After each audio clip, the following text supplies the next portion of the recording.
ਸੋ ਗੱਲ ਇਹ ਹੈ ਕਿ ਸਿੱਖਾਂ ਦੀ ਜਿਹੜੀ ਆਜ਼ਾਦੀ ਦੀ ਤੜਪ ਹੈ ਜਾਂ ਖਾਹਸ਼ ਹੈ ਉਹ ਕਿਸੇ ਨਾ ਕਿਸੇ ਨਾਂ ਹੇਠ ਪ੍ਰਗਟ ਹੁੰਦੀ ਰਹੀ। ਸੰਤ ਲਗਾਤਾਰ ਇੱਕ ਘਟਨਾ ਨੂੰ ਲੈ ਕੇ ਕਹਿੰਦੇ ਸੀ ਕਿ ਇੱਥੇ ਦੋ ਕਾਨੂੰਨ ਹੈ ਦੇਸ਼ 'ਚ, ਇੱਕ ਬਹੁ ਗਿਣਤੀ ਲਈ ਹੈ, ਇੱਕ ਸਾਡੇ ਲਈ ਹੈ। ਹਿੰਦੂ ਮਰਦਾ ਫਟ ਜੁਡੀਸ਼ੀਅਲ ਇਨਕੁਆਇਰੀ, ਸਿੱਖ 20 ਮਰ ਜਾਣ, 50 ਮਰ ਜਾਣ, 100 ਮਰ ਜੇ, ਉਹਨਾਂ ਦੇ ਕੰਨ ਤੇ ਜੂ ਨਹੀਂ ਸਰਕੂ। ਕਿ ਜਦੋਂ ਸੰਤ ਸ਼ਹੀਦ ਹੋਏ ਉਹਨਾਂ ਦੀ ਸ਼ਹਾਦਤ ਨੂੰ ਕਿਹੜੇ ਅਰਥਾਂ 'ਚ ਦੇਖਿਆ ਜਾਏ। ਸੋ ਜਿਸ ਰੂਪ ਦੇ ਵਿੱਚ ਕੌਮ ਨੇ ਗ੍ਰਹਿਣ ਕੀਤਾ ਤੇ ਠੀਕ ਕੀਤਾ ਉਹ ਇਹ ਸੀ ਕਿ ਉਹ ਸਿੱਖ ਕੌਮ ਦੀ ਆਜ਼ਾਦੀ ਲਈ ਜੂਝੇ। ਉਹਨਾਂ ਨੇ ਇਹ ਕਿਹਾ ਕਿ ਸਿੱਖ ਭਾਰਤ 'ਚ ਗੁਲਾਮ, ਇਹ ਗੁਲਾਮੀ ਅਸੀਂ ਨਹੀਂ ਕਬੂਲ ਕਰਨੀ। ਇਹ ਗੁਲਾਮੀ ਦਾ ਜੂੜਾ ਗਲੋਂ ਲਾਉਣ ਲਈ ਸਾਨੂੰ ਇੱਕ ਨਿਸ਼ਾਨ ਥੱਲੇ ਇਕੱਠੇ ਹੋਣਾ ਪਊ। ਉਹ ਉਹਨਾਂ ਨੇ ਇਕੱਠੇ ਕੀਤਾ। ਉਹ ਇਕੱਠੇ ਕਰਨ ਵਾਸਤੇ ਤਿਆਗ ਦਿਖਾਉਣਾ ਪਊ। ਸੰਤਾਂ ਨੇ ਉਹ ਤਿਆਗ ਦਿਖਾਇਆ। ਮੈਂ ਕੋਈ ਅਹੁਦਾ ਨਹੀਂ ਲੈਣਾ, ਮੈਂ ਕੁਛ ਨਹੀਂ ਬਣਨਾ। ਸੋ ਉਹ ਉਹਨਾਂ ਨੇ ਕੀਤਾ। ਹੁਣ ਇਹ ਇੱਕ ਸੰਦੇਸ਼ ਸੀ ਸੰਤਾਂ ਦਾ। ਇੱਕ ਤਾਂ ਇਹ ਹੈ ਕਿ ਆਪਦੀ ਭਾਈ ਗੁਲਾਮੀ ਨੂੰ ਕਬੂਲ ਨਾ ਕਰੋ, ਗੁਲਾਮੀ ਦੇ ਖਿਲਾਫ ਲੜੋ। ਤੇ ਜੇ ਗੁਲਾਮੀ ਦੇ ਖਿਲਾਫ ਲੜਨਾ ਹੈ ਨਾ, ਫਿਰ ਨਿਸ਼ਕਾਮ ਭਾਵਨਾ ਨਾਲ ਲੜਨਾ ਪਊ। ਜੇ ਮਨ ਦੇ ਵਿੱਚ ਕੋਈ ਲਾਲਚ ਰੱਖ ਕੇ ਲੜ ਰਹੇ ਹੋ, ਭਾਵੇਂ ਅਹੁਦੇ ਦਾ, ਭਾਵੇਂ ਸਤਾ ਦਾ, ਭਾਵੇਂ ਕੋਈ ਹੋ, ਫਿਰ ਏਕਤਾ ਵੀ ਨਹੀਂ ਹੋਣੀ ਤੇ ਫਿਰ ਆਜ਼ਾਦੀ ਵੀ ਨਹੀਂ ਹੋਣੀ। ਸੋ ਇਹ ਸੰਤਾਂ ਦੇ ਬੜੇ ਗੂੰਜਵੇਂ ਸੰਦੇਸ਼ ਸੀਗੇ। ਹੁਣ ਜਦੋਂ ਦਰਬਾਰ ਸਾਹਿਬ ਤੇ ਹਮਲਾ ਹੋ ਗਿਆ, ਅਕਾਲ ਤਖ਼ਤ ਸਾਹਿਬ ਢੱਠ ਗਿਆ, ਇੰਨੇ ਸੰਗਤ ਮਤਲਬ ਸੰਤ ਸ਼ਹੀਦ ਹੋ ਗਏ, ਕਿੰਨੇ ਹੋਰ ਨਾਲ ਜੁਝਾਰੂ ਸ਼ਹੀਦ ਹੋਏ ਤੇ ਲੋਕਾਂ ਦੇ ਉੱਤੇ ਕਿੰਨਾ ਮਤਲਬ ਜ਼ੁਲਮ ਹੋਇਆ। ਉਹ ਸਾਰੇ ਕੁਛ ਚੋਂ ਫਿਰ ਇਹ ਸੀ ਕਿ ਸਿੱਖਾਂ ਨੇ ਨੈਚੁਰਲੀ ਇਸ ਤਰ੍ਹਾਂ ਲਿਆ ਕਿ ਬਸ ਹੁਣ ਅਸੀਂ ਉਹ ਗੁਲਾਮੀ ਦਾ ਜੀਵਨ ਨਹੀਂ ਜਿਉਣਾ ਤੇ ਅਸੀਂ ਆਜ਼ਾਦੀ ਵਾਸਤੇ ਆਪਦੇ ਜੂਝਣਾ। ਹਾਲਾਂਕਿ ਸਾਫ਼ ਦਿਸ ਰਿਹਾ ਸੀ ਕਿ ਇੱਥੇ ਕੁਛ ਵੀ ਸੰਭਵ ਨਹੀਂ, ਇੱਥੇ ਨਿਆਂ ਨਹੀਂ ਮਿਲ ਸਕਦਾ। ਸੋ ਇਹ ਆਪਾਂ ਜੇ ਸੰਖੇਪ 'ਚ ਦੇਖੀਏ ਤਾਂ ਇਹ ਅਮਲ ਚੱਲਿਆ ਲੰਮਾ ਚਿਰ। ਇਹਦੇ 'ਚੋਂ ਲੀਡਰ ਆਏ ਕੌਮ ਕੋਲੇ, ਜਿਹਦੇ 'ਚੋਂ ਕੌਮ ਨੂੰ ਫੇਰ ਲੱਗਿਆ ਕਿ ਸ਼ਾਇਦ ਸੰਤ ਜਰਨੈਲ ਸਿੰਘ ਦੀ ਜਿਹੜੀ ਵਿਰਾਸਤ ਹੈ ਉਹਨੂੰ ਉਹ ਅੱਗੇ ਲੈ ਕੇ ਜਾਣਗੇ। ਕਦੇ ਕਿਸੇ 'ਚੋਂ ਉਹਨਾਂ ਨੂੰ ਉਹ ਝੌਲਾ ਪਿਆ, ਕਦੇ ਕਿਸੇ 'ਚੋਂ ਪਿਆ ਤੇ ਉਧਰ ਨੂੰ ਕੌਮ ਉਲਰ ਜਾਂਦੀ ਹੈ। ਮਤਲਬ ਆਪਾਂ ਇਹ ਕਹਿ ਲਈਏ ਕਿ ਸੰਤਾਂ ਦੇ ਜਾਣ ਤੋਂ ਬਾਅਦ ਜਿਵੇਂ ਹਾਈ ਜੰਪ ਦੇ ਵਿੱਚ ਹੁੰਦਾ ਨਾ, ਜਿਹਨੇ ਸਭ ਤੋਂ ਉੱਚੀ ਛਾਲ ਮਾਰਤੀ ਉਹਨੇ ਉਹ ਉੱਥੇ ਇੱਕ ਬਾਰ ਸੈੱਟ ਕਰਤੀ ਕਿ ਹੁਣ ਜਿਹਨੇ ਇਦੋਂ ਉੱਚੀ ਲਾਉਣੀ ਉਹੀ ਆਵੇ। ਸੋ ਸੰਤ ਉਹ ਬਾਰ ਸੈੱਟ ਕਰ ਗਏ ਸੀ। ਹੁਣ ਓਡੀ ਛਾਲ ਮਾਰਨ ਵਾਲਾ ਕੋਈ ਹੈ ਹੀ ਨਹੀਂ ਸੀ। ਸੋ ਉਹ ਯਤਨ ਹੁੰਦੇ ਰਹੇ, ਨਾਕਾਮ ਹੁੰਦੇ ਰਹੇ ਤੇ ਕੌਮ ਫਿਰ ਉਹਨਾਂ ਨੂੰ ਪਾਸੇ ਰਿਜੈਕਟ ਕਰਕੇ ਤੇ ਉਹ ਦੇਖਿਆ ਵੀ ਇਹ ਤੋਂ ਸ਼ਾਟ ਨਹੀਂ ਵੱਜਦੀ ਜਾਂ ਇਹ ਓਡਾ ਨਹੀਂ, ਫਿਰ ਕੌਮ ਮਿੰਟ 'ਚ ਰਿਜੈਕਟ ਕਰਕੇ ਪਾਸੇ ਸੁੱਟਦੇ ਰਹੇ। ਉਹ ਸਾਡੇ ਸਾਹਮਣੇ ਆ ਕਿੰਨੇ ਬੰਦੇ ਜਿਨ੍ਹਾਂ ਤੋਂ ਆਸਾਂ ਵੱਜੀਆਂ, ਉਹ ਇੱਕ ਮੌਕੇ ਕੌਮ ਨੇ ਸਾਥ ਦਿੱਤਾ। ਬਹੁਤ ਲੋਕ ਪਿੱਛੇ ਆਏ ਪਰ ਮੁੜ ਕੇ ਜਦੋਂ ਦੇਖਿਆ ਵੀ ਨਹੀਂ ਇਹਦੇ ਵਿੱਚ ਉਹ ਤੰਤ ਨਹੀਂ ਹੁੰਦਾ, ਉਹ ਯੋਗਤਾ ਨਹੀਂ, ਤੇ ਉਹ ਰਿਜੈਕਟ ਹੋ ਗਿਆ। ਜੇ ਸੰਤਾਂ ਦੀ ਸ਼ਹਾਦਤ ਨੂੰ ਦੇ ਜਿਹੜੇ ਅਰਥ ਅਸਲੀ ਉਹ ਅਸੀਂ ਨਾ ਸਮਝ ਸਕੇ, ਉਹਦੇ ਬਾਰੇ ਸਪਸ਼ਟਤਾ ਨਾ ਹੋਈ। ਜੂਨ 84 ਤੇ ਦਰਬਾਰ ਸਾਹਿਬ ਤੇ ਹੋਏ ਹਮਲੇ ਦਾ ਭਲਾ ਸੰਦੇਸ਼ ਕੀ ਹੈ ਜੀ?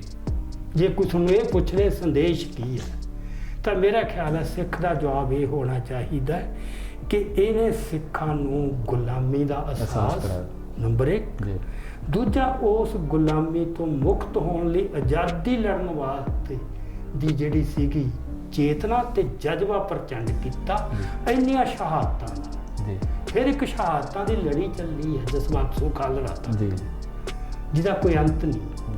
ਉਹ ਤਾਂ ਚੱਲੀ ਹੈ ਕਿ ਸਿੱਖ ਆਜ਼ਾਦ ਹੋਣਾ ਚਾਹੁੰਦਾ, ਸਿੱਖ ਗੁਲਾਮੀ ਨਹੀਂ ਕਬੂਲ ਕਰਨਾ ਚਾਹੁੰਦਾ।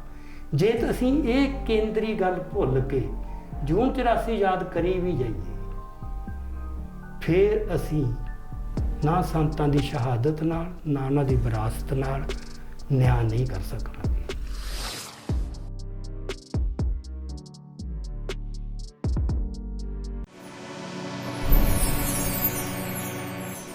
ਦ ਸਿੱਖ ਵਿਊ ਪੁਆਇੰਟ ਚੈਨਲ ਦੇਖ ਰਹੇ ਸਾਰੇ ਦਰਸ਼ਕਾਂ ਦਾ ਮੈਂ ਮੇਹਰ ਸਿੰਘ ਸਵਾਗਤ ਕਰਦਾ ਹਾਂ ਜੀ। ਵਾਹਿਗੁਰੂ ਜੀ ਕਾ ਖਾਲਸਾ ਵਾਹਿਗੁਰੂ ਜੀ ਕੀ ਫਤਿਹ। ਮਨੁੱਖੀ ਹੱਕਾਂ ਲਈ ਉੱਠਦੇ ਵੱਡੇ ਸੰਘਰਸ਼ਾਂ ਤੋਂ ਬਾਅਦ ਖਿੱਤੇ ਦੇ ਸਮਾਜਿਕ ਅਤੇ ਰਾਜਨੀਤਿਕ ਪੱਖ ਵਿੱਚ ਵੱਡੀਆਂ ਤਬਦੀਲੀਆਂ ਹੋਣੀਆਂ ਸੁਭਾਵਕ ਨੇ। ਇਸੇ ਤਰ੍ਹਾਂ ਜੂਨ 1984 ਤੀਜੇ ਘੱਲੂਘਾਰ ਦੇ ਸੰਘਰਸ਼ ਨੇ ਪੰਜਾਬ ਦੇ ਰਾਜਨੀਤਿਕ ਅਤੇ ਸਮਾਜਿਕ ਤਾਣੇ ਬਾਣੇ ਤੇ ਪ੍ਰਮੁੱਖ ਰੂਪ ਤੇ ਆਪਣਾ ਅਸਰ ਛੱਡਿਆ। ਪੰਜਾਬ ਦੀ ਰਾਜਨੀਤੀ ਜਿਸ ਤਰ੍ਹਾਂ 1980 ਦੇ ਦਹਾਕੇ ਤੋਂ ਪਹਿਲਾਂ ਸੀ ਅਤੇ ਉਸ ਤੋਂ ਬਾਅਦ ਬਦਲਦੀ ਹੋਈ ਅੱਜ ਦੇ ਰੂਪ ਤੱਕ ਅੱਪੜ ਚੁੱਕੀ ਹੈ, ਇਸ ਨੂੰ ਸਮਝਣਾ ਬਹੁਤ ਜ਼ਿਆਦਾ ਜ਼ਰੂਰੀ ਹੈ। ਸੰਤਾਂ ਦੀ ਸ਼ਹਾਦਤ ਤੇ ਵਿਰਾਸਤ ਨੂੰ ਕੌਮ ਨੇ ਕਿੰਨੀ ਸਪਸ਼ਟਤਾ ਦੇ ਵਿੱਚ ਗ੍ਰਹਿਣ ਕੀਤਾ ਤੇ ਸੰਤਾਂ ਦੀ ਸ਼ਹਾਦਤ ਦਾ ਰਾਜਨੀਤੀ ਉੱਤੇ ਕੀ ਅਸਰ ਪਿਆ, ਇਹ ਸਾਰੇ ਨੂੰ ਜਾਣਨਾ ਵੀ ਬਹੁਤ ਜ਼ਿਆਦਾ ਜ਼ਰੂਰੀ ਹੈ। ਪੰਜਾਬ ਦੇ ਰਾਜਨੀਤਿਕ ਦਲਾਂ ਖਾਸ ਕਰਕੇ ਅਕਾਲੀ ਦਲ ਨੇ ਪੰਜਾਬ ਦੇ ਹਿੱਤਾਂ ਪ੍ਰਤੀ ਕਿਸ ਤਰ੍ਹਾਂ ਦਾ ਕੰਮ ਜਿਹੜਾ ਹੈ ਉਹ ਕੀਤਾ ਹੈ। ਅੱਜ ਦੇ ਪ੍ਰੋਗਰਾਮ ਦੇ ਵਿੱਚ ਇਸ ਵਿਸ਼ੇ 'ਤੇ ਗੱਲਬਾਤ ਕਰਾਂਗੇ। ਸਾਡੇ ਨਾਲ ਮੌਜੂਦ ਨੇ ਸਿੱਖ ਰਾਜਨੀਤਿਕ ਵਿਸ਼ਲੇਸ਼ਕ ਸਰਦਾਰ ਅਜਮੇਰ ਸਿੰਘ ਜੀ। ਸਵਾਗਤ ਕਰਦੇ ਹਾਂ ਜੀ। ਵਾਹਿਗੁਰੂ ਜੀ ਕਾ ਖਾਲਸਾ ਵਾਹਿਗੁਰੂ ਜੀ ਕੀ ਫਤਿਹ। ਬਾਪੂ ਜੀ, ਮੇਰਾ ਪਹਿਲਾ ਸਵਾਲ ਹੈ ਕਿ ਤੀਜੇ ਘੱਲੂਘਾਰੇ ਤੋਂ ਪਹਿਲਾਂ ਪੰਜਾਬ ਦੀ ਰਾਜਨੀਤਿਕ ਫਿਜ਼ਾ ਕਿਵੇਂ ਦੀ ਸੀਗੀ, ਖਾਸ ਕਰਕੇ ਅਕਾਲੀ ਦਲ ਦੀ ਕੀ ਸਥਿਤੀ ਸੀ, ਤੇ ਜੂਨ 1984 ਦੇ ਘੱਲੂਘਾਰੇ ਤੋਂ ਬਾਅਦ ਇਹਨਾਂ ਵਿੱਚ ਕਿਹੋ ਜਿਹਾ ਬਦਲਾਅ ਜਿਹੜਾ ਹੋਇਆ ਹੈ? ਚਲੋ ਆਪਾਂ ਇਹਦੇ ਬਾਰੇ ਗੱਲ ਕਰਦੇ ਹਾਂ, ਪਰ ਗੱਲ ਕਰਨ ਤੋਂ ਪਹਿਲਾਂ ਮੈਂ ਇੱਕ ਦੋ ਗੱਲਾਂ ਹੋਰ ਸਪਸ਼ਟ ਕਰਨੀਆਂ ਚਾਹੁੰਦਾ ਕਿ ਜਿਹੜਾ ਆਪਾਂ ਪਿੱਛੇ 7 ਜਾਂ 8 ਪ੍ਰੋਗਰਾਮ ਕੀਤੇ ਦਰਬਾਰ ਸਾਹਿਬ ਤੇ ਹਮਲੇ ਨੂੰ ਤਰੀਕਵਾਰ ਲੜੀਵਾਰ, ਉਸ ਸੰਬੰਧੀ ਮੈਨੂੰ ਕੁਝ ਮੈਸੇਜ ਆਏ ਹੈ ਸਰੋਤਿਆਂ ਵੱਲੋਂ, ਜਿਹਦੇ 'ਚ ਕੁਝ ਤਰੀਕਾਂ ਬਾਰੇ ਜਾਂ ਕੁਝ ਤੱਥਾਂ ਬਾਰੇ ਥੋੜ੍ਹਾ ਜਿਹਾ ਲੱਗਿਆ ਕਿ ਉਹ ਠੀਕ ਕਰਨ ਵਾਲੇ ਨੂੰ। ਇੱਕ ਤਾਂ ਜਿਹੜਾ ਮੈਂ ਕਿਹਾ ਸੀ ਕਿ ਜਿਸ ਦਿਨ ਗਿਆਨੀ ਜੈਲ ਸਿੰਘ ਆਇਆ ਕਿ ਉਸ ਦਿਨ ਜਿਹੜੇ 7 ਸਿੱਖ ਸ਼ਹੀਦ ਹੋਏ ਬੁੰਗਿਆਂ ਦੇ ਵਿੱਚ, ਉਹ ਗੁੰਮਨਾਮ ਸੀ, ਉਹਨਾਂ ਦਾ ਕੋਈ ਪਤਾ ਨਹੀਂ ਕੌਣ ਸੀ। ਉਹਦੇ 'ਚ ਹੁਣ ਪਤਾ ਲੱਗਿਆ ਕਿ ਉਹਨਾਂ ਦੇ ਜਿਹੜਾ ਆਗੂ ਸੀ ਉਹ ਸੀਗਾ ਸਰਦਾਰ ਕੁਲਵੰਤ ਸਿੰਘ ਨਾਗੋਕੇ।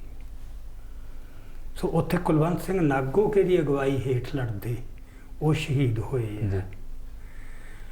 ਤੇ ਉਹਦੇ ਵਿੱਚ ਇਹ ਹੈ ਕਿ ਗਿਆਨੀ ਜੈਲ ਸਿੰਘ, ਜਨਰਲ ਬਰਾੜ ਨੇ ਦਾ ਵੀ ਕਿਤਾਬ 'ਚ ਲਿਖਿਆ ਕਿ ਉਹ 8 ਜੂਨ ਨੂੰ ਆਇਆ, ਪਰ ਮੈਨੂੰ ਕਿਸੇ ਨੇ ਮੈਸੇਜ ਕੀਤਾ ਕਿ 8 ਨੂੰ ਨਹੀਂ, ਉਹ 9 ਨੂੰ ਆਇਆ ਸੀ।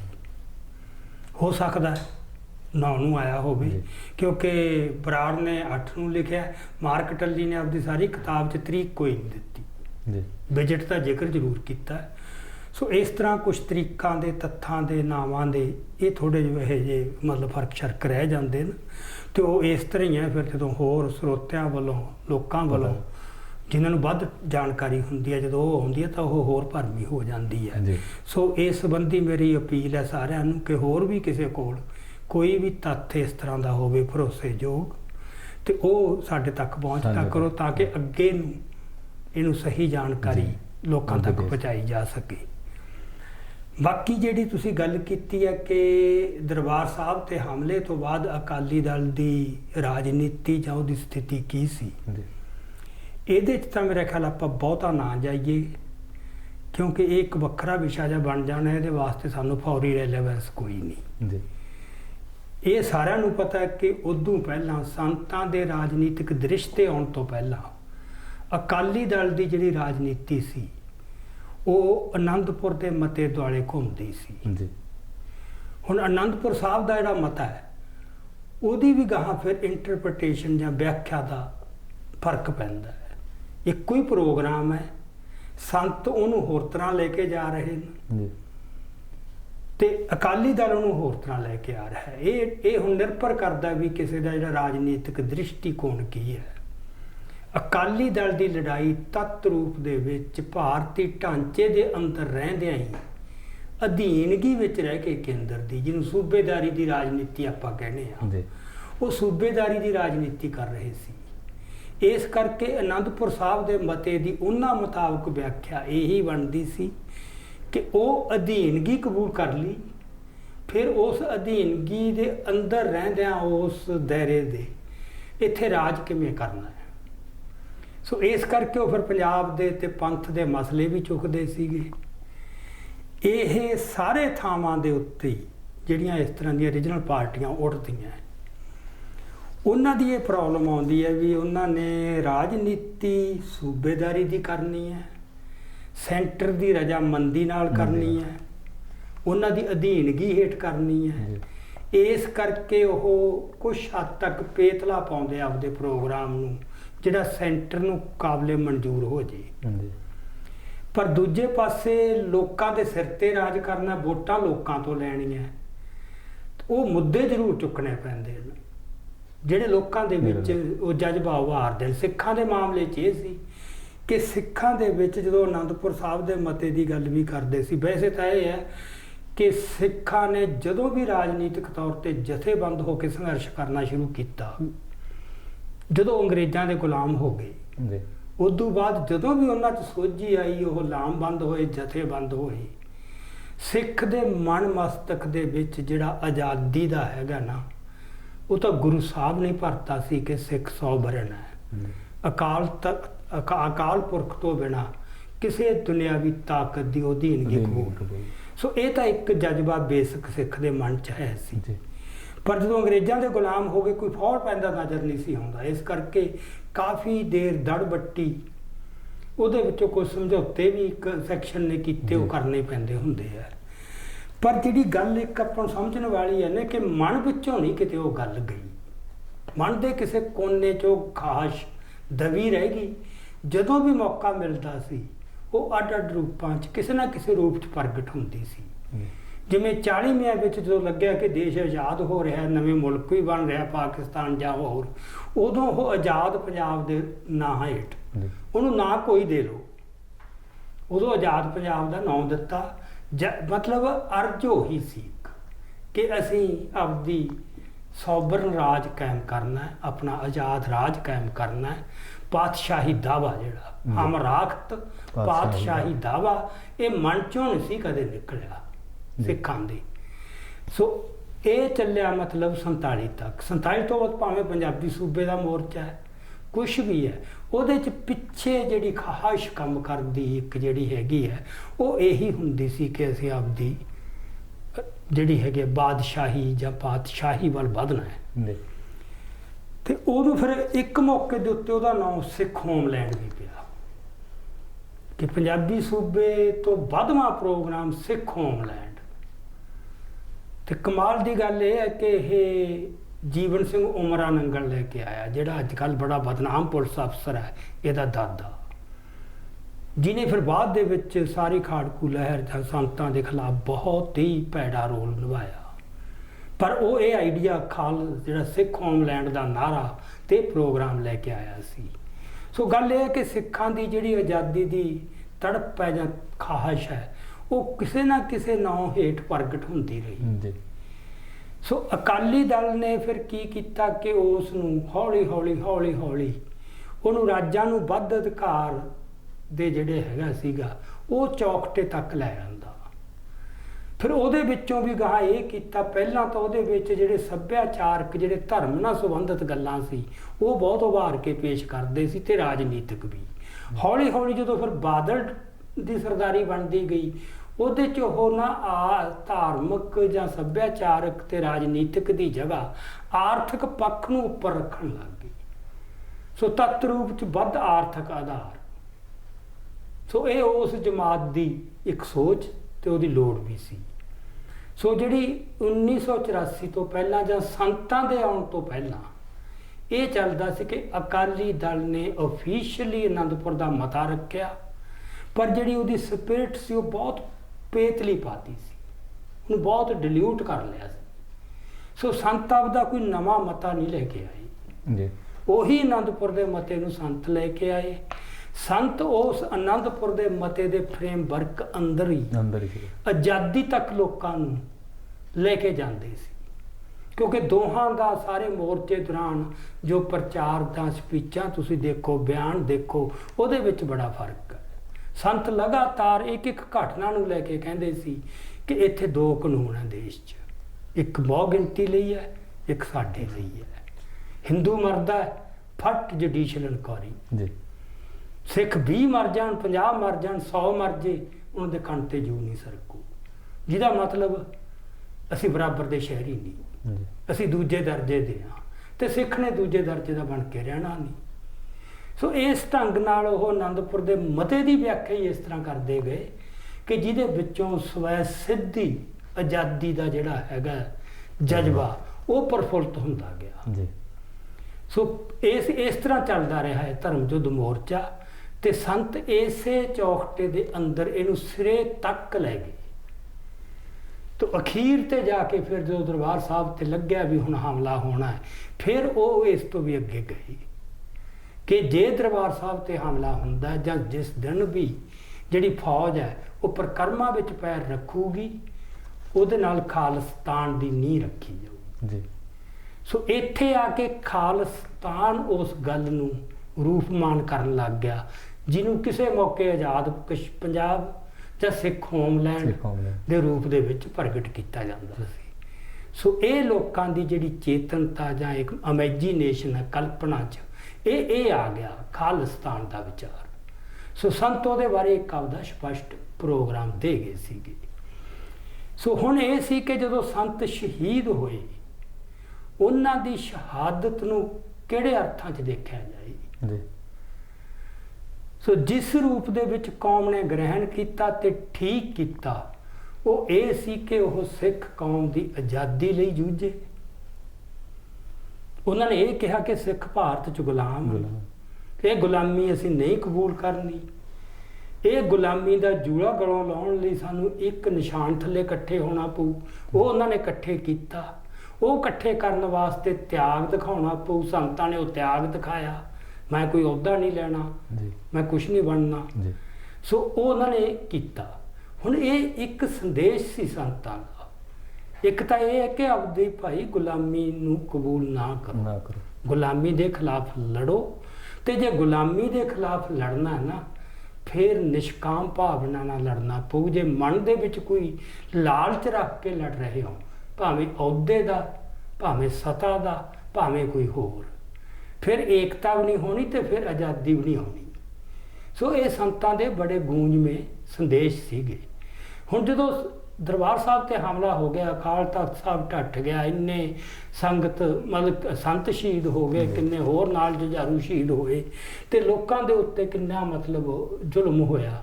ਉਹ ਸਾਰੇ ਕੁਛ ਚੋਂ ਫਿਰ ਇਹ ਸੀ ਕਿ ਸਿੱਖਾਂ ਨੇ ਨੈਚੁਰਲੀ ਇਸ ਤਰ੍ਹਾਂ ਲਿਆ ਕਿ ਬਸ ਹੁਣ ਅਸੀਂ ਉਹ ਗੁਲਾਮੀ ਦਾ ਜੀਵਨ ਨਹੀਂ ਜਿਉਣਾ ਤੇ ਅਸੀਂ ਆਜ਼ਾਦੀ ਵਾਸਤੇ ਆਪਦੇ ਜੂਝਣਾ। ਜਿਹੜੀ ਖਾਲਸੇ ਦੀ ਉਹ ਰਵਾਇਤ ਹੈ ਨਾ ਕਿ ਲੜ ਮਰੈ ਜਾਂ ਰਾਜ ਕਰ, ਵੀ ਜਾਂ ਰਾਜ ਕਰਾਂਗੇ ਤੇ ਜਾਂ ਫਿਰ ਰਾਜ ਲਈ ਲੜਾਂਗੇ। ਉਹ ਰਾਜ ਲਈ ਲੜਨਾ ਸ਼ੁਰੂ ਕਰਤਾ, ਜਿਹਦੇ ਵਿੱਚੋਂ ਲਹਿਰ ਚੱਲੀ, ਜਿਹਨੂੰ ਖਾੜਕੂ ਲਹਿਰ ਕਹਿੰਦੇ ਆ। ਸੋ ਇਹ 84 ਤੋਂ ਲੈ ਕੇ ਜਾਂ 84 ਤੋਂ ਲੈ ਕੇ ਇਹ ਫਿਰ ਆਪਾਂ ਕਹੀਏ 92 93 ਤੱਕ ਜਾਂ 95 ਜਦੋਂ ਬੇਅੰਤ ਸਿੰਘ ਦਾ ਕਤਲ ਹੁੰਦਾ ਹੈ, ਉੱਥੋਂ ਤੱਕ ਆਪਾਂ ਕਹਿ ਸਕਦੇ ਹਾਂ ਇਹਦੀ ਕੰਟੀਨਿਊਟੀ ਲਗਾਤਾਰਤਾ ਇੱਕ ਬਣੀ ਰਹੀ। ਸੋ ਇਹ ਇੱਕ ਸੰਘਰਸ਼ ਚੱਲਿਆ, ਆਜ਼ਾਦੀ ਦਾ ਸਾਫ਼ ਇੱਕ ਨਿਸ਼ਾਨਾ ਅੱਗੇ ਰੱਖ ਕੇ। ਸੋ ਇਹ ਇੱਕ ਦੌਰ ਬਣਦਾ ਹੈ। ਇਹ ਸਾਰੇ ਦੌਰ ਦੇ ਅੰਦਰ ਜਿਹੜਾ ਅਕਾਲੀ ਦਲ ਹੈ ਉਹ ਆਪਦੇ ਜਿਹੜਾ ਪ੍ਰੋਗਰਾਮ ਦੀ ਲੈਵਲ ਤੇ ਹੈ, ਉਹ ਰਾਜਾਂ ਨੂੰ ਵੱਧ ਅਧਿਕਾਰਾਂ ਤੋਂ ਅੱਗੇ ਨਹੀਂ ਗਿਆ। ਨਾ ਅਕਾਲੀ ਦਲ ਗਿਆ, ਨਾ ਜਿਹੜਾ ਪੰਜਾਬ ਦੇ ਸਿੱਖਾਂ ਦਾ ਅਲੀਟ ਹੈ ਉਹ ਗਿਆ। ਉਹ ਉੱਥੇ ਹੀ ਰਹੇ ਘੱਲੂਘਾਰੇ ਤੋਂ ਬਾਅਦ ਵੀ, ਘੱਲੂਘਾਰੇ ਤੋਂ ਬਾਅਦ ਵੀ। ਹੁਣ ਜਿਹੜੀ ਇਹ ਗੱਲ ਹੈ, ਇਹਨੂੰ ਸਮਝਣਾ ਬਹੁਤ ਜ਼ਰੂਰੀ ਹੈ। ਇਹਦੇ ਵਿੱਚੋਂ ਗਾਹਾਂ ਸਾਨੂੰ ਬਹੁਤ ਕੁਛ ਦੀ ਸਮਝ ਆ ਜੀ ਕਿ ਹਿੰਦੁਸਤਾਨ ਦਾ ਜਿਹੜਾ ਰਾਜ ਹੈ ਇਹ ਇੱਕ ਜਿਹਨੂੰ ਨੇਸ਼ਨ ਸਟੇਟ ਕਹਿੰਦੇ ਹਾਂ ਅਸੀਂ। ਜਦੋਂ ਇਹ ਅੰਗਰੇਜ਼ਾਂ ਦੇ ਖਿਲਾਫ ਲੜੇ ਨਾ, ਉਹ ਇਹਨਾਂ ਦਾ ਪ੍ਰੋਗਰਾਮ ਰੱਖ ਕੇ ਲੜੇ ਵੀ ਅਸੀਂ ਇੱਕ ਨੇਸ਼ਨ ਆ, ਭਾਰਤੀ ਇੰਡੀਅਨ ਨੇਸ਼ਨ, ਜਿਹਦਾ ਤੱਤ ਹਿੰਦੂ ਹੈ। ਮਤਲਬ ਨਹਿਰੂ ਨੇ ਆਪਦਾ ਡਿਸਕਵਰੀ ਆਫ ਇੰਡੀਆ 'ਚ ਹਰ ਲੀਡਰ ਨੇ ਇਹ 'ਚ ਕੋਈ ਓਹਲਾ ਨਹੀਂ ਸੀ ਰਹਿਣ ਦਿੱਤਾ ਕਿ ਇੰਡੀਅਨ ਨੈਸ਼ਨਲਿਜ਼ਮ ਦਾ ਮਤਲਬ ਹੀ ਹਿੰਦੂ ਨੈਸ਼ਨਲਿਜ਼ਮ ਹੈ। ਉਹਨੂੰ RSS ਵਾਲੇ ਵੱਧ ਖੁੱਲ੍ਹ ਕੇ ਤੇ ਨੰਗੇ ਰੂਪ 'ਚ ਕਹਿੰਦੇ ਸੀ। ਕਾਂਗਰਸ ਉਹਨੂੰ ਥੋੜਾ ਮਲਮੀ ਜੀਵ ਨਾ ਕਹਿੰਦੀ ਸੀ। ਗੱਲ ਦੋਹਾਂ ਦਾ ਆਧਾਰ ਇੱਕੋ ਹੀ ਸੀ। ਸੋ ਇਹ ਸੀ ਉਹਨਾਂ ਦੀ ਜਿਹੜੀ ਸਾਰੀ ਰਾਜਨੀਤੀ, ਉਹ ਨੈਸ਼ਨਲਿਜ਼ਮ ਦੀ ਰਾਜਨੀਤੀ ਸੀਗੀ, ਰਾਸ਼ਟਰਵਾਦ ਦੀ ਰਾਜਨੀਤੀ ਸੀ। ਜਿਹਨੂੰ ਆਪਾਂ ਕਹਿੰਦੇ ਇੱਕ ਮਾਡਰਨ ਜੋ ਆਈ, ਉਹ ਮਾਡਰਨ ਰਾਜਨੀਤੀ ਸੀ। ਹੁਣ ਉਹਦੇ ਵਿੱਚ ਧਰਮ, ਮਾਈਨੋਰਟੀ ਧਰਮਾਂ ਨੂੰ ਕੋਈ ਜਗ੍ਹਾ ਨਹੀਂ, ਮਾਈਨੋਰਟੀਜ਼ ਨੂੰ ਕੋਈ ਜਗ੍ਹਾ ਨਹੀਂ। ਡਾਇਵਰਸਿਟੀ ਜਿਹੜੀ ਵੰਨ-ਸੁਵੰਨਤਾ ਉਹ ਖਤਮ ਕਰਨੀ ਹੈ। ਨੇਸ਼ਨ ਜਦੋਂ ਬਿਲਡ ਕਰਨੀ ਹੈ ਨਾ, ਜਦੋਂ ਤੁਸੀਂ ਆਪਦੀ ਨੇਸ਼ਨ ਦੀ ਉਸਾਰੀ ਕਰਨੀ ਹੈ, ਉਹਦੇ 'ਚ ਉਹਨਾਂ ਨੂੰ ਇੱਕ ਰੂਪਤਾ ਤੇ ਇੱਕ ਸਾਰਤਾ ਬਹੁਤ ਜ਼ਰੂਰੀ ਹੈ। ਸੱਭਿਆਚਾਰਕ ਕਿ ਜਿਹੜੇ ਹੈਗੇ ਨੇ ਵਖਰੇਵੇਂ ਮਿਟਾ ਕੇ ਉਹਨਾਂ ਘੱਟ ਗਿਣਤੀ ਨੂੰ ਵਿੱਚੇ ਸਿਮੀਲੇਟ ਕਰ ਲਿਆ ਜਾਵੇ ਜੀ। ਕੁਛ ਨੂੰ ਭਰਮਾ ਕੇ, ਕੁਛ ਨੂੰ ਕੁੱਟ ਕੇ ਤੇ ਡਰਾ ਕੇ। ਹਰ ਸਟੇਟ ਨੇ ਇਹੀ ਕੀਤਾ, ਦੁਨੀਆ ਦੇ ਵਿੱਚ ਹਰ ਸਟੇਟ ਨੇ। ਉਹਨਾਂ ਨੇ ਮਾਈਨੋਰਟੀ ਨੂੰ ਕਿਤੇ ਉਸ ਤਰ੍ਹਾਂ ਰਹਿਣ ਨਹੀਂ ਦਿੱਤਾ, ਉਹਨਾਂ ਨੂੰ ਸੱਭਿਆਚਾਰਕ ਤੌਰ ਤੇ ਖਤਮ ਕਰਕੇ ਆਪਦੇ ਵਿੱਚ ਜਜ਼ਬ ਕੀਤਾ। ਹੁਣ ਇਹ ਸਿਲਸਿਲਾ ਹਿੰਦੁਸਤਾਨ 'ਚ ਜਦੋਂ ਚੱਲਿਆ, ਚਲੋ ਬਾਕੀ ਕੌਮੀਅਤਾਂ ਦੇ ਵਿੱਚੋਂ ਵੀ ਕਿਤੋਂ ਕਿੰਨਾ ਵਿਰੋਧ ਹੋਇਆ, ਪਰ ਸਿੱਖ ਜਿਹੜੇ ਨੇ ਉਹ ਇਸ ਦੇ ਆਦੀ ਨਹੀਂ ਸੀ। ਇੱਕ ਤਾਂ ਆਪਦੇ ਧਰਮ ਨਾਲ ਜਿੰਨਾ ਪਿਆਰ ਸਿੱਖ ਨੂੰ ਹੈ, ਉਹ ਇਹ ਨਹੀਂ ਸਹਿਣ ਕਰ ਸਕਦਾ ਵੀ ਉਹਦੇ ਧਰਮ ਦੀ ਜਿਹੜੀ ਹੈਗੀ ਹੈ, ਇਹ ਕਹਿ ਲਓ ਕਿ ਉਹਦੀ ਮੌਲਿਕਤਾ ਤੇ ਵਿਲੱਖਣਤਾ ਨੂੰ ਕੋਈ ਆਂਚ ਆਵੇ। ਉਹ ਜਿਵੇਂ ਗੁਰੂਆਂ ਨੇ ਸਿਰਜਿਆ, ਸਿੱਖ ਉਹਨੂੰ ਉਸੇ ਬੇਦਾਗ ਰੂਪ 'ਚ ਹੀ ਕਾਇਮ ਰੱਖਣਾ ਚਾਹੁੰਦਾ ਹੈ, ਜਿਹੜਾ ਅਸਲੀ ਸਿੱਖ ਹੈ, ਜਿਹੜਾ ਸਿੱਖ ਦੇ ਅੰਦਰ ਪਈ ਗੱਲ ਹੈ। ਸੋ ਇੱਕ ਤਾਂ ਉਸ ਪੱਖੋਂ ਵਿਰੋਧ ਹੋਣਾ ਸੀ ਕਿ ਸਾਡੀ ਹੋਂਦ ਤੇ ਹਸਤੀ ਨੂੰ ਖਤਮ ਕੀਤਾ ਜਾ ਰਿਹਾ ਹੈ, ਤੇ ਇਸ ਕਰਕੇ ਹੁਣ ਕੌਮ ਦੇ ਵਿੱਚ ਇਹ ਗੱਲ ਆ ਗਈ ਕਿ ਇੰਡੀਅਨ ਸਟੇਟ ਤੁਹਾਡੀ ਹੋਂਦ ਤੇ ਹਸਤੀ ਖਤਮ ਕਰਕੇ ਤੁਹਾਨੂੰ ਵਿੱਚ ਜਜ਼ਬ ਕਰਨਾ ਚਾਹੁੰਦੀ ਹੈ। ਇੱਕ ਹਿੱਸਾ ਜਿਹੜਾ ਅਲੀਟ ਹੈ, ਉਹਨੂੰ ਇਹ ਗੱਲ ਇੰਨੀ ਨਹੀਂ ਚੁਭਦੀ ਕਿਉਂਕਿ ਉਹ ਉੱਥੇ ਰਾਜ ਕਰਨਾ ਚਾਹੁੰਦੇ ਨੇ ਜੀ। ਉਹਨਾਂ 'ਚ ਰਾਜ ਦੀ ਆਪਦੀ ਦੀ ਲਾਲਸਾ ਤੇ ਇੱਕ ਦੌਲਤ ਦੀ ਵੀ, ਕਿ ਉਹਨਾਂ ਦੇ ਨਾਲ ਰਲ ਕੇ ਕੁਛ ਨਾ ਕੁਛ ਕਮਾਇਆ ਵੀ ਜਾ ਸਕਦਾ ਤੇ ਹਾਸਲ ਵੀ ਕੀਤਾ ਜਾ ਸਕਦਾ। ਸੋ ਇਹ ਇੱਕ ਪੋਲਰਾਈਜੇਸ਼ਨ ਹੋ ਗਈ ਕੌਮ 'ਚ। ਜਿਹੜਾ ਅਲੀਟ ਹੈ ਉਹ ਅਧੀਨਗੀ ਜਾਂ ਸੂਬੇਦਾਰੀ ਦੀ ਜਾਂ ਮਿਲਵਰਤਨ ਦੀ ਰਾਜਨੀਤੀ ਤੇ ਚੱਲ ਪਿਆ ਸੈਂਟਰ ਨਾਲ। ਜਿਹੜੇ ਦੂਜੇ ਬੰਦੇ ਸੀ ਉਹਨਾਂ ਨੇ ਕਿਹਾ ਵੀ ਸਾਨੂੰ ਇਹ ਮਨਜ਼ੂਰ ਨਹੀਂ। ਹੁਣ ਜਿਹੜਾ ਉਹ ਸੈਕਸ਼ਨ ਹੁੰਦਾ ਹੈ ਜਿਹੜਾ ਕਹਿੰਦਾ ਸਾਨੂੰ ਇਹ ਮਨਜ਼ੂਰ ਨਹੀਂ, ਅਸੀਂ ਨਹੀਂ ਅਸਿਮੀਲੇਟ ਹੋਣਾ, ਅਸੀਂ ਮਤਲਬ ਉਹਨੂੰ ਫਿਰ ਉਹਨਾਂ ਨੂੰ ਲੱਗਦਾ ਕਿ ਇਹ ਤਾਂ ਸਾਡੀ ਨੇਸ਼ਨ ਬਿਲਡਿੰਗ ਵਾਸਤੇ, ਉਹਦੀ ਏਕਤਾ ਤੇ ਅਖੰਡਤਾ ਵਾਸਤੇ ਖਤਰਾ। ਇਹ ਜ਼ਰੂਰੀ ਹੈ ਸਾਰੀਆਂ ਤਰੇੜਾਂ ਮੇਟ ਕੇ ਇੱਥੇ ਸੁਹਾਗਾ ਫੇਰ ਕੇ ਇੱਕ ਨੇਸ਼ਨ ਬਣਾਉਣੀ। ਉਹਦੇ ਪ੍ਰਤੀ ਫਿਰ ਉਹ ਬਹੁਤ ਬੇਰਹਿਮ ਹੁੰਦੇ ਆ। ਹੁਣ ਤੁਸੀਂ ਆਹ ਗੱਲ ਸਮਝਣ ਵਾਲੇ ਵੀ ਇਹ ਸਿਲਸਿਲਾ ਚੱਲਦਾ, ਜਿਹੜਾ ਸੈਕਸ਼ਨ ਨਾਬਰ ਹੁੰਦਾ ਉਹ ਤੇ ਜ਼ੁਲਮ ਦਾ ਦੰਦਾ ਹੋਰ ਤਿੱਖਾ ਕਰ ਦਿੱਤਾ ਜਾਂਦਾ। ਜਿਹੜਾ ਉਹਨਾਂ ਨਾਲ ਮਿਲੀ ਭੁਗਤ ਨਾਲ ਚੱਲ ਰਿਹਾ ਉਹਨਾਂ ਨੂੰ ਉਹ ਨਵਾਜ ਦੇਣ, ਅਹੁਦਿਆਂ ਨਾਲ ਵੀ ਤੇ ਸਤਾ ਨਾਲ, ਉਹਨਾਂ ਦੀ ਸਤਰ ਛਾਇਆ ਤੇ ਸਰਪ੍ਰਸਤੀ ਹੇਠ। ਸੋ ਇਹ ਇੱਕ ਦਰਾੜ ਕੌਮ 'ਚ ਪੈਂਦੀ ਹੈ। ਫਿਰ ਅੰਦਰ ਯੁੱਧ ਸ਼ੁਰੂ ਹੋ ਜਾਂਦਾ, ਅੰਦਰ ਦੁਫੇੜ ਪੈਂਦਾ। ਉਹ ਜਿਉਂ-ਜਿਉਂ ਜ਼ੁਲਮ ਤਿੱਖਾ ਹੋਈ ਜਾਊ, ਅਨਿਆਂ ਵਧੀ ਜਾਊ, ਉਹ ਹੋਰ ਵਧੀ ਜਾਊ। ਸੋ 84 ਤੋਂ ਬਾਅਦ ਇਹ ਚੱਲਿਆ ਕਿ ਜਿਹੜਾ ਦਰਬਾਰ ਸਾਹਿਬ ਤੇ ਹਮਲਾ ਹੋਇਆ, ਉੱਥੇ ਜਿੰਨੇ ਜ਼ੁਲਮ ਹੋਏ ਉਹਦਾ ਇਨਸਾਫ ਤਾਂ ਕੀ ਮਿਲਣਾ ਸੀ। ਤੇ ਜਿਹੜੇ ਫਿਰ ਉਸ ਵਾਸਤੇ ਲੜਨਾ ਜਿਨ੍ਹਾਂ ਨੇ ਸ਼ੁਰੂ ਕੀਤਾ, ਉਹ ਜੋ ਜ਼ੁਲਮ ਹੋਇਆ 84 ਤੋਂ ਲੈ ਕੇ 95 ਤੱਕ ਨਿਰਵਿਘਨ ਲਗਾਤਾਰ, ਉਹ ਹੋਰ ਵੀ ਕਿਤੇ ਵੱਧ ਜਾਂਦੇ ਸੀ ਜੀ। ਸੋ ਉਸ ਹਿੱਸੇ 'ਚ ਰੋਸ ਹੋਰ ਵਧੀ ਗਿਆ ਤੇ ਇਹ ਇੱਕ ਸੈਕਸ਼ਨ ਹੈ ਜਿਹੜਾ ਇਹ ਰਾਜ ਲਈ ਤਰਲੇ ਲੈਂਦਾ ਹੀ ਰਿਹਾ, ਜਿਹਦੇ 'ਚੋਂ ਰਾਜੀਵ ਲੌਂਗੋਵਾਲ ਸਮਝੌਤਾ ਨਿਕਲਿਆ। ਮਤਲਬ ਇਹ ਮੈਂ ਕਹਿੰਦਾ ਵੀ ਇਹ ਦੋ ਧਰਾਵਾਂ ਚੱਲੀਆਂ। ਸੋ ਇਹ ਦੋ ਧਰਾਵਾਂ ਦੇ ਵਿੱਚੋਂ ਇਹਦੇ ਮਾੜੇ ਅਸਰ ਵੀ ਬੜੇ ਪਏ ਕੌਮ ਤੇ। ਇੱਕ ਤਾਂ ਜਦੋਂ ਕਿਸੇ ਲੜ ਰਹੀ ਕੌਮ ਦਾ ਅਲੀਟ ਦੂਜੇ ਪਾਸੇ ਚਲਿਆ ਜਾਂਦਾ, ਉਹਦੇ ਨਾਲ ਚਲੋ ਸਿਆਸੀ ਨੁਕਸਾਨ ਤਾਂ ਹੋਣਾ ਹੀ ਹੁੰਦਾ, ਉਹਦਾ ਬੌਧਿਕ ਨੁਕਸਾਨ ਵੀ ਬਹੁਤ ਹੁੰਦਾ, ਕਿਉਂਕਿ ਅਲੀਟ ਕੋਲੇ ਉਹ ਪੜ੍ਹਿਆ ਲਿਖਿਆ ਹੁੰਦਾ, ਉਹਦੇ ਕੋਲੇ ਉਹ ਸਹੂਲਤਾਂ ਹੁੰਦੀਆਂ ਤੇ ਉਹਦੇ ਕੋਲੇ ਇੱਕ ਦ੍ਰਿਸ਼ਟੀ ਹੁੰਦੀ ਹੈ, ਸਮਰੱਥਾ ਹੁੰਦੀ ਹੈ, ਤੇ ਉਹ ਸਾਰਾ ਮਤਲਬ ਉਹ ਇੱਕ ਸੰਘਰਸ਼ ਨੂੰ ਵੱਡੀ ਅਗਵਾਈ ਦੇ ਸਕਣ ਦੀ ਸਮਰੱਥਾ ਹੁੰਦੀ ਹੈ ਜੇ ਉਹਦੀ ਨੀਤ ਸਹੀ ਹੋਵੇ। ਹੁਣ ਜਦੋਂ ਉਹਦੀ ਨੀਤ ਨਹੀਂ ਸੀ ਤਾਂ ਉਸ ਇੰਟਲੈਕਟ ਤੋਂ ਵੀ ਕੌਮ ਬਿਰਬੀ ਹੋ ਗਈ। ਫਿਰ ਇੱਥੇ ਔਸਤਨ ਦਰਜੇ ਦੀ ਇੰਟਲੈਕਟ ਹੀ ਰਹਿ ਜਾਂਦਾ ਹੈ, ਕਰੀਮ ਉੱਧਰ ਚਲੀ ਜਾਂਦੀ ਹੈ। ਹੁਣ ਤੁਸੀਂ ਦੇਖ ਲਓ ਸਾਡੇ ਸਾਰੇ ਜਿਹੜੇ ਸਿੱਖ ਹਨ, ਕੋਈ ਫੌਜ, ਕੋਈ ਵਿਦੇਸ਼ ਮਤਲਬ ਮਹਿਕਮੇ 'ਚ, ਕੋਈ ਰਾਜਦੂਤ ਹੈ, ਕੋਈ ਕੁਛ ਹੈ, ਤੇ ਕੋਈ ਐਜੂਕੇਸ਼ਨਿਸਟ, ਕੋਈ ਜੁਡੀਸ਼ਰੀ 'ਚ, ਉਹ ਸਾਰੀ ਕਰੀਮ ਤਾਂ ਉੱਧਰ ਚਲੀ ਗਈ। ਤੋਂ ਪਿੱਛੇ ਫਿਰ ਰਹਿ ਜਾਂਦਾ ਮਡਿਓਕਰ, ਜਿਹਨੂੰ ਆਪਾਂ ਕਹਿੰਦੇ ਹਾਂ। ਸੋ ਇਹਦੇ ਇਹ ਅਸਰ ਪੈਂਦੇ ਨੇ। ਸੋ ਉਹ ਲੜਾਈ ਚੱਲੀ, ਪਰ ਸਿੱਖਾਂ ਨੇ ਜਿਹੜਾ ਆਜ਼ਾਦੀ ਦੀ ਗੱਲ ਸੀ, ਇਹ ਤੇ ਕੋਈ ਸਮਝੌਤਾ ਨਾ ਕੀਤਾ ਜੀ ਕਿ ਹੁਣ ਆਨੰਦਪੁਰ ਦਾ ਮਤਾ ਹੁਣ ਇਰਰੈਲੇਵੈਂਟ ਹੋ ਗਿਆ। ਉਹ ਇੱਕ ਦੇਰ ਤੱਕ ਉਹਦੀ ਪ੍ਰਸੰਗਤਾ ਸੀ, ਹੁਣ ਉਸ ਤੋਂ ਅਗਲਾ ਉਹ ਫਿਰ ਸਿੱਧਾ ਆਜ਼ਾਦੀ ਦੀ ਗੱਲ। ਤੀਜੇ ਘੱਲੂਘਾਰੇ ਤੋਂ ਬਾਅਦ, ਫੌਜੀ ਹਮਲੇ ਤੋਂ ਬਾਅਦ ਅਕਾਲੀ ਦਲ ਨੇ ਰਾਜਨੀਤਿਕ ਤੌਰ ਤੇ ਕੋਈ ਵੱਡੀ ਲੜਾਈ ਲੜੀ, ਤਿੱਖੀ ਲੜਾਈ ਸੈਂਟਰ ਦੇ ਖਿਲਾਫ? ਨਾ, ਉਹ ਨਹੀਂ ਉਹਨਾਂ ਨੇ ਲੜੀ, ਕਿਉਂਕਿ ਇੱਧਰ ਵੱਡੀ ਲੜਾਈ ਤਾਂ ਚੱਲ ਰਹੀ ਸੀ। ਉਹਦੇ ਨਾਲ ਉਹ ਦਬੇ ਵੀ ਰਹੇ, ਖੁੱਲ ਕੇ ਆ ਵੀ ਨਹੀਂ ਸਕਦੇ ਸੀ, ਉਹਦਾ ਵਿਰੋਧ ਵੀ ਨਹੀਂ ਕਰ ਸਕਦੇ ਸੀ। ਪਰ ਸਾਰੇ ਪੀੜ 'ਚ ਉਹਨਾਂ ਦੇ ਜਿਹੜੇ ਗੁਪਤ ਸੰਪਰਕ ਹੈ, ਮੀਟਿੰਗਾਂ, ਵਾਰਤਾਲਾਪ ਹੈ, ਸਮਝੌਤੇ ਲਈ ਯਤਨ ਹੈ, ਉਹ ਲਗਾਤਾਰ ਜਾਰੀ ਚੱਲਦੇ ਰਹੇ। ਇਸ ਕਰਕੇ ਮਤਲਬ ਹਮਲੇ ਤੋਂ ਇਮੀਡੀਏਟਲੀ ਬਾਅਦ ਮਾਰਚ 85 'ਚ ਸਰਕਾਰ ਨੇ, ਕੇਂਦਰ ਸਰਕਾਰ ਨੇ ਫੈਸਲਾ ਕਰ ਲਿਆ ਸੀ ਕਿ ਹੁਣ ਪੰਜਾਬ ਦੇ ਵਿੱਚ ਇਹਨਾਂ ਨੂੰ ਰਾਜ ਸੌਂਪੋ, ਜਿਹੜੀ ਲੜ ਰਹੀ ਧਿਰ ਹੈ। ਅਕਾਲੀ ਵੀ ਲੜਦੇ ਸੀ, ਭਾਵੇਂ ਉਹ ਚਲੋ ਮੋਰਚੇ 'ਚ ਵੀ ਸ਼ਾਮਲ ਸੀ। ਉਹ ਹੁਣ ਜਿਹੜੇ ਤੱਥ ਸਾਹਮਣੇ ਆਇਆ, ਉਹਨਾਂ ਨੇ ਸਾਰੀਆਂ ਗੁੰਜਾਇਸ਼ਾਂ ਫਰੋਲੀਆਂ। ਜੋਧਪੁਰ ਤੋਂ ਜਿਹੜੇ ਫੈਡਰੇਸ਼ਨ ਦੇ ਆਗੂ ਸੀ, ਉਹਨਾਂ ਨੂੰ ਬਾਰ-ਬਾਰ ਲਿਆ ਕੇ ਉਹਨਾਂ ਨਾਲ ਗੱਲਾਂ ਬਾਤਾਂ ਕੀਤੀਆਂ ਕਿ ਸੌਦਾ ਕਿੱਥੇ ਕਿਹਦੇ ਨਾਲ ਨਿਬੜਦਾ। ਅਕਾਲੀਆਂ ਨਾਲ ਵੀ ਚੱਲੀਆਂ ਤੇ ਇਹਨਾਂ ਨਾਲ ਵੀ ਚੱਲੀਆਂ, ਤੇ ਅੰਤਮ ਤੌਰ ਤੇ ਉਹਨਾਂ ਨੂੰ ਅਕਾਲੀ ਠੀਕ ਲੱਗੇ ਤੇ ਅਕਾਲੀਆਂ ਨਾਲ ਸਮਝੌਤਾ ਕਰ ਲਿਆ। ਸੋ ਉਹ ਬਰਨਾਲੇ ਨੇ ਜਿਹੜਾ ਸਰਕਾਰ, ਜਿਹਦੇ ਵਿੱਚੋਂ ਫਿਰ ਰਾਜੀਵ ਲੌਂਗੋਵਾਲ ਸਮਝੌਤਾ ਤੇ ਵਿੱਚੋਂ ਬਰਨਾਲਾ ਸਰਕਾਰ, ਇਹ ਚੱਲੀ। ਸੋ ਫਿਰ ਇਹ ਦੋ ਧਰਾਵਾਂ ਇਸ ਤਰ੍ਹਾਂ ਚੱਲ ਪਈਆਂ।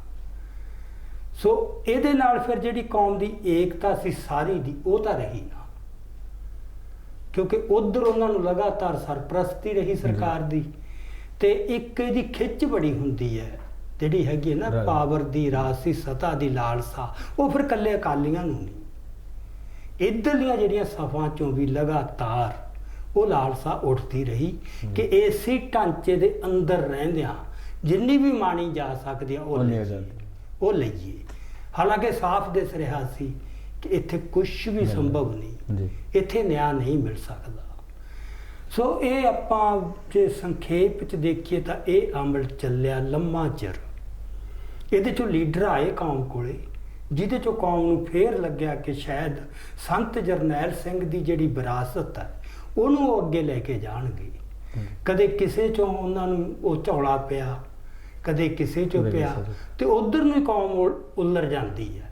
ਮਤਲਬ ਆਪਾਂ ਇਹ ਕਹਿ ਲਈਏ ਕਿ ਸੰਤਾਂ ਦੇ ਜਾਣ ਤੋਂ ਬਾਅਦ, ਜਿਵੇਂ ਹਾਈ ਜੰਪ ਦੇ ਵਿੱਚ ਹੁੰਦਾ ਨਾ, ਜਿਹਨੇ ਸਭ ਤੋਂ ਉੱਚੀ ਛਾਲ ਮਾਰਤੀ, ਉਹਨੇ ਉਹ ਉੱਥੇ ਇੱਕ ਬਾਰ ਸੈੱਟ ਕਰਤੀ ਕਿ ਹੁਣ ਜਿਹਨੇ ਇਦੋਂ ਉੱਚੀ ਲਾਉਣੀ ਉਹੀ ਆਵੇ। ਸੋ ਸੰਤ ਉਹ ਬਾਰ ਸੈੱਟ ਕਰ ਗਏ ਸੀ।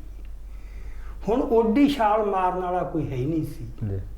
ਸੋ ਉਹ ਯਤਨ ਹੁੰਦੇ ਰਹੇ, ਨਾਕਾਮ ਹੁੰਦੇ ਰਹੇ, ਤੇ ਕੌਮ ਫਿਰ ਉਹਨਾਂ ਨੂੰ ਪਾਸੇ ਰਿਜੈਕਟ ਕਰਕੇ, ਜੋ ਦੇਖਿਆ ਵੀ ਇਹ ਤੋਂ ਛਾਲ ਨਹੀਂ ਵੱਜਦੀ ਜਾਂ ਇਹ ਓਡਾ ਨਹੀਂ, ਫਿਰ ਕੌਮ ਮਿੰਟ 'ਚ ਰਿਜੈਕਟ ਕਰਕੇ ਪਾਸੇ ਸੁੱਟਦੀ ਰਹੀ।